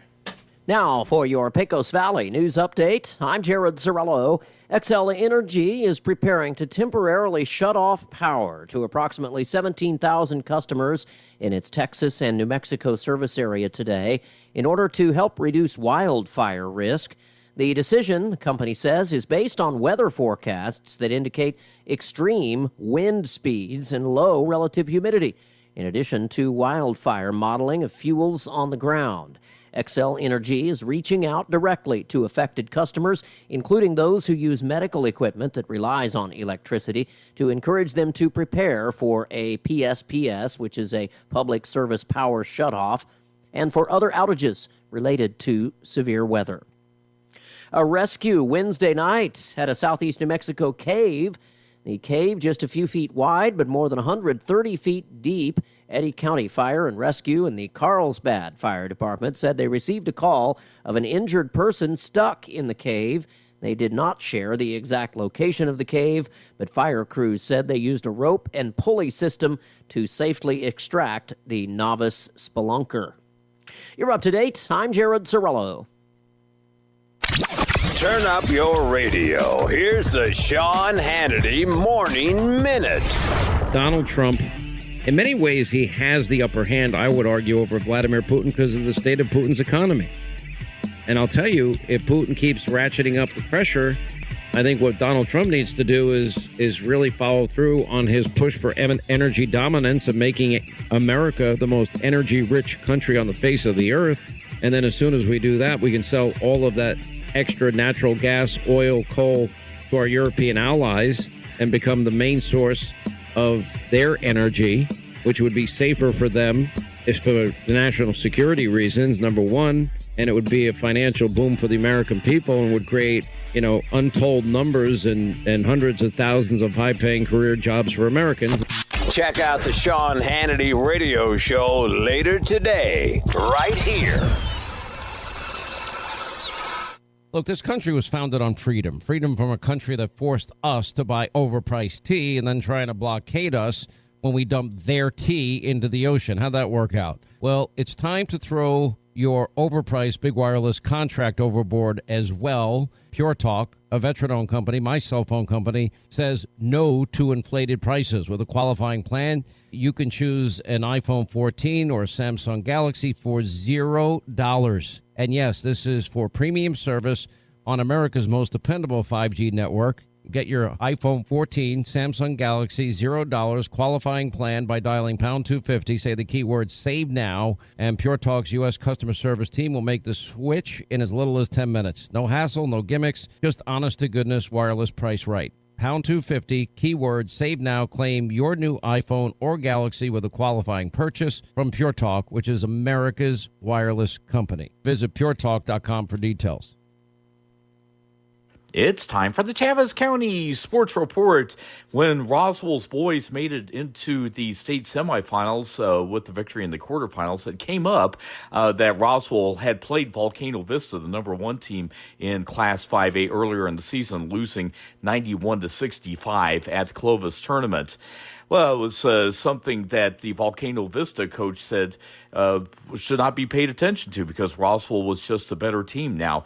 Well, Volcano Vista proved that they're still a better team than they were in that tournament as well. Yesterday, knocking off Roswell and ending the Coyote season by a score of 70-43. Roswell was the fourth seed, and they finished 24-8 overall. Volcano Vista moves into the championship with a 28-2 record, and they'll take on Sandia, which beat Hobbs 74-39. The Sports Report brought to you by DSI. Call DSI for all your office technology needs. I'm Eric Butler at Roswell's Talk FM 106.5. With the Wall Street Business Report, I'm Rich Thomason. The British economy unexpectedly shrank during January, stepping up pressure on the UK's Treasury chief ahead of a key update on the state of public finances later in the month. Official figures show the economy saw output decline 0.1% during the month. That's in contrast to expectations for a modest gain and December's solid 0.4% increase. China ordering banks and other financial institutions to encourage more consumer financing and use of credit cards, part of a campaign to get people to spend more. Today's order, issued by the country's financial regulator, is part of a push by the ruling Communist Party to build more confidence among consumers. They're opting to save rather than spend, worried over jobs and the outlook for the economy. It was a higher open this morning for the benchmarks on Wall Street. For the Wall Street Business Report, I'm Rich Thomason. I'm meteorologist Steve Hamilton with your Pecos Valley weather. Strong low pressure moving to our north. Watch out for a lot of blowing dust around the area today. Wind will be gusting to 55 miles an hour, maybe as high as 65.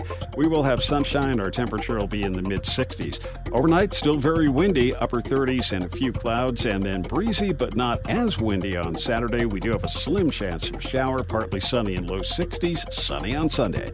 That's your latest forecast. I'm meteorologist Steve Hamilton. Throughout the Bible, the phrase, "the Lord raised up," is used. These were times when people needed support or relief, but sometimes it was when discipline was needed. God raised up Pharaoh, whose heart was hardened, to show God's power to his people in captivity. He raised up judges to care for his people. He raised up enemies to discipline his people when they turned to idolatry. He raised up prophets to teach and warn people against sin and teach them his ways. When Solomon turned from God's direction, God raised up an enemy against him. Ironically, the Apostle Peter preaches a sermon in Solomon's colonnade in Jerusalem hundreds of years later. He mentions the giants of the Jewish faith that God raised up to lead them and to remind them that he raised up the Messiah to save them. Peter says this, "When God raised up his servant, he sent him first to you to bless you by turning each of you from your wicked ways." I pray that we heed those whom God raises up to teach us, discipline us, support us, and certainly lead us to him. Join us at the Country Club Road Church of Christ for worship at 10 a.m. on Sunday, located on the corner of Country Club and Washington in Roswell. The need for American-made energy is forecasted to increase by over 50% over the next couple of decades. Coyote Willow Energy Park is a resilient, clean, and affordable solution to this increasing demand being planned in Chavez County. Join us at the Coyote Willow Energy Park Open House to learn more about the role Chavez County can play in meeting the need for an increased supply of reliable domestic energy. The project will provide a significant amount of new local job opportunities, millions of dollars of new local tax revenue, and local investments. Plus, it helps lower greenhouse gas emissions and improves grid reliability. It's a win for the local economy and the future of Chavez County. Stop by the Chavez County Joy Center in Roswell on March 27th between 5:30 and 8 p.m. Meet the team, ask questions, and discover how Coyote Willow Energy Park is powering a brighter future for Chavez County. Visit www.coyotewillowep.com to learn more and RSVP. Injury, surgery, or illness can set you back, but you don't have to recover alone. At Artesia General Hospital, our rehabilitation services team provides physical, occupational, and speech therapy to help you regain strength, mobility, and confidence. Take the next step toward recovery. Call 575-736-8174 today to schedule an appointment and get back to living life to the fullest. Experience the magic of Ireland at the Spencer Theatre for the Performing Arts. On Saturday, March 22nd at 7 p.m., enjoy Emerald Isle, a captivating performance featuring 20 singers and dancers from Ireland, performing traditional tunes and reimagined classics that span the vibrant traditions, mythical stories, and ancient sites of the Emerald Isle. Get your tickets by visiting spencertheatre.com or by calling the box office at 575-336-4800. We'll see you at the Spencer. Picture this. You're behind the wheel of a John Deere compact tractor. You're effortlessly breaking ground, moving piles of rocks just by moving a lever, and enjoying the sun as you clear brush across your pasture. We could keep trying to put you in the moment, but to really understand what this feels like, you just have to get in the seat. Stop by Pecos Valley Equipment in Artesia and Roswell, or visit us online at pecosvalleyequipment.com. Double Up Days are back at Roswell Honda, and that means double your down payment. $500 becomes $1,000. $1,000 becomes $2,000. Up to $2,000 means $4,000 towards your next new or pre-owned vehicle, like a 2020 Chevy Silverado priced under $30,000, a 2022 Dodge Charger SXT slashed to under $24,000, or a 2016 Ford F-150 priced under $20,000. Double up and save during Double Up Days on now at Roswell Honda, 2177 West 2nd. Here's a Mornings with Mike Winters fun fact. 1 in 3 snake bite victims is drunk. 1 in 5 is tattooed. Hold my beer and check this out. Here's Mike Winters. And good morning. It is closing in on 9:50. Got a few minutes here before they kick me off the radio for today. We will have, hopefully, weather permitting, of course, baseball action at KSVPTV.com. Of course, the baseball tournament, the early games today have been shut down.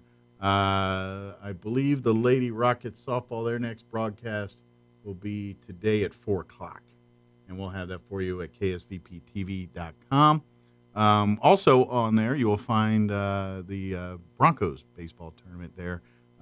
They have scheduled broadcast beginning at 5 p.m. this evening there. So you'll find both of those at KSVPTV.com in the respective channels there for those broadcasts. So we'll have them there for you. Of course, if you missed out the Roswell Coyote boys, their playoff run ended last night.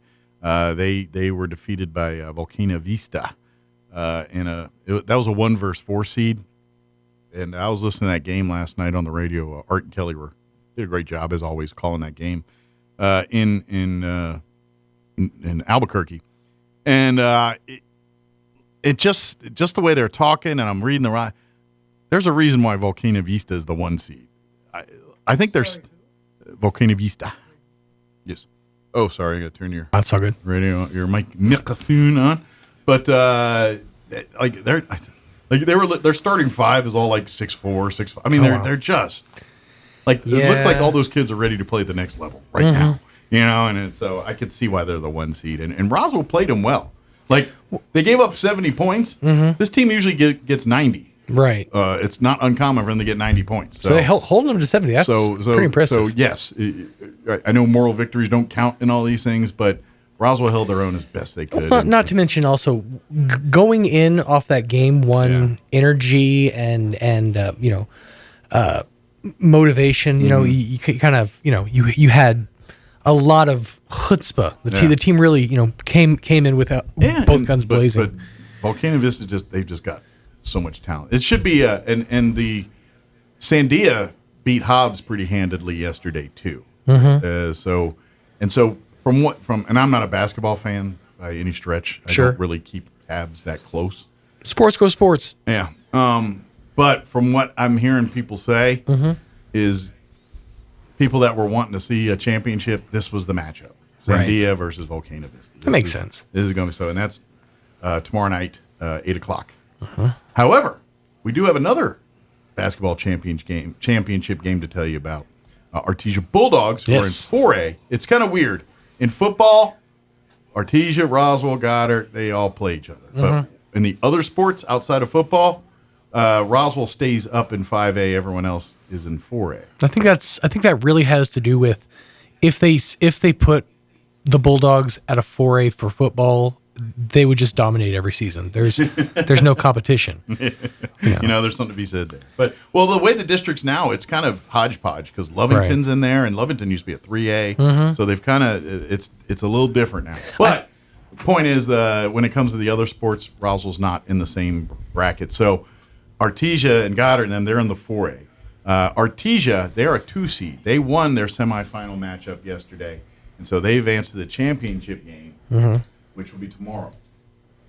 The Artesia, they're the 2 seed. They beat Espanola Valley, the 3 seed, 72-51 last night.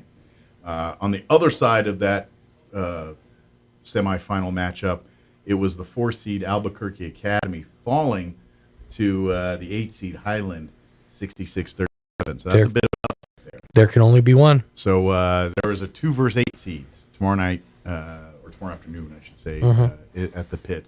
That game will take place at 4 p.m. tomorrow. We will have that game on the radio on our sister station, 990 AM KSVP. Also, and for most people here in Roswell, this is going to be the way you check it out. Go to ksvptv.com, click on the Bulldogs channel, and you can find the audio-only version. We don't have video permissions for state championships. Yes. So it'll be just audio on the video channel. Plus, we be juegoing some baseball today as well. Oh, yeah, and that's what I said. And 4 o'clock is, like I said, the games that were supposed to play this morning have been canceled. They got blown back. Right. And so they will play at 4 o'clock today as of right now.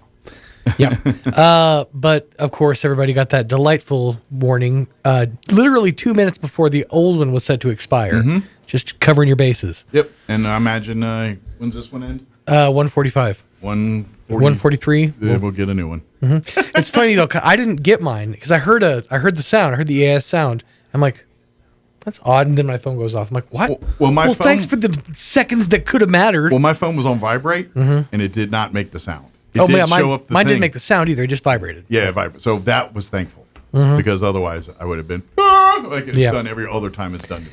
I always and forever. Oh, you're good. Always and forever will think of Rhiannon because she just does not handle alarms in general very well at all. Yeah, so I worry. It's like I hope she wasn't in like proximity of a phone with sound on. Yeah, I don't know what she's going to do later. Just being on vibrate all the time. Yeah, all the time, constantly. Yep. Once the apocalypse starts. Of course, I know that world because we work in radio. And 99% of the time, my phone's on vibrate too. Right. I'm usually doing something that makes, and then the moment I forget to, that thing bloop, bloop, bloop, well, I'm trying to do something every time. And my phone is wholly offensive when it's off, when sound is off, isn't off. So I gotta be careful. Pick my spots. I don't want it to go off in like court or church. Well, mine is crickets chirping. Yeah. And so that's moderately annoying. It was hilarious. I got back into town this last time I went out of town. I got back into town.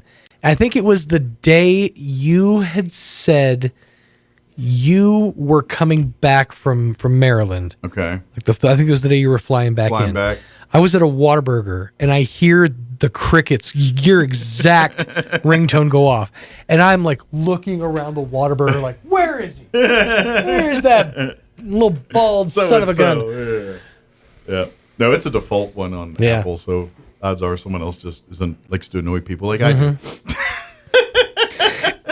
It's one of those weird things in life when you get used to somebody's like notification tone and then they change it.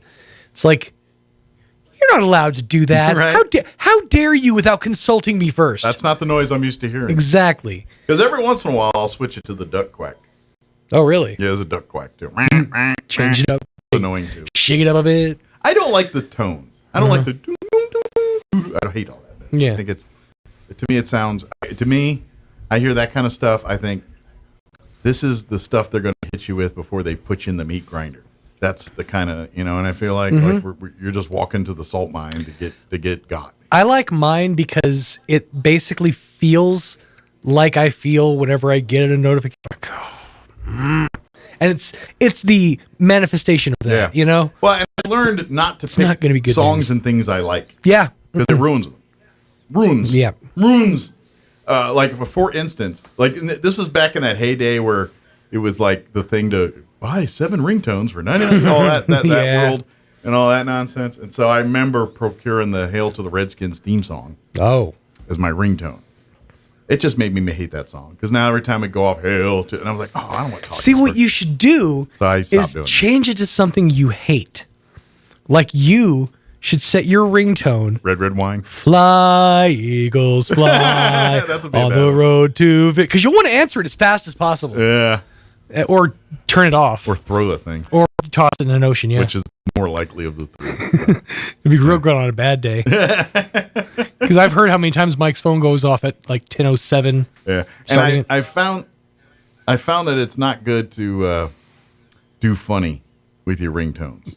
For fear of the people hearing your ringtone be offended. And that's kind of where mine lies. Yeah. And it's one of those things where it's like, you know what, I'm probably going to say it at some point in our conversation. Well, so I literally did it as a joke. I did the Imperial Death March for my wife called for a minute. Oh, she yeah. got butthurt. Oh, and I was like, yeah, it was a joke. I wasn't serious. And she called me one time and dun, dun, dun, dun, dun, dun. Sure.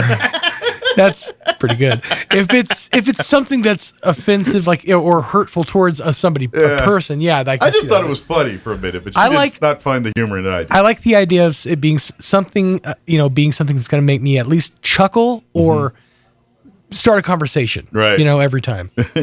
Yes, but usually I end up getting in trouble. So I just stopped. Now I just keep with crickets and ducks. Crazy Frog made everything so much easier for everybody else. We should go back to that day. That's right. It is 10 o'clock. We got to roll. We did it. Have a great weekend. Stay safe out there. Pocket rocks.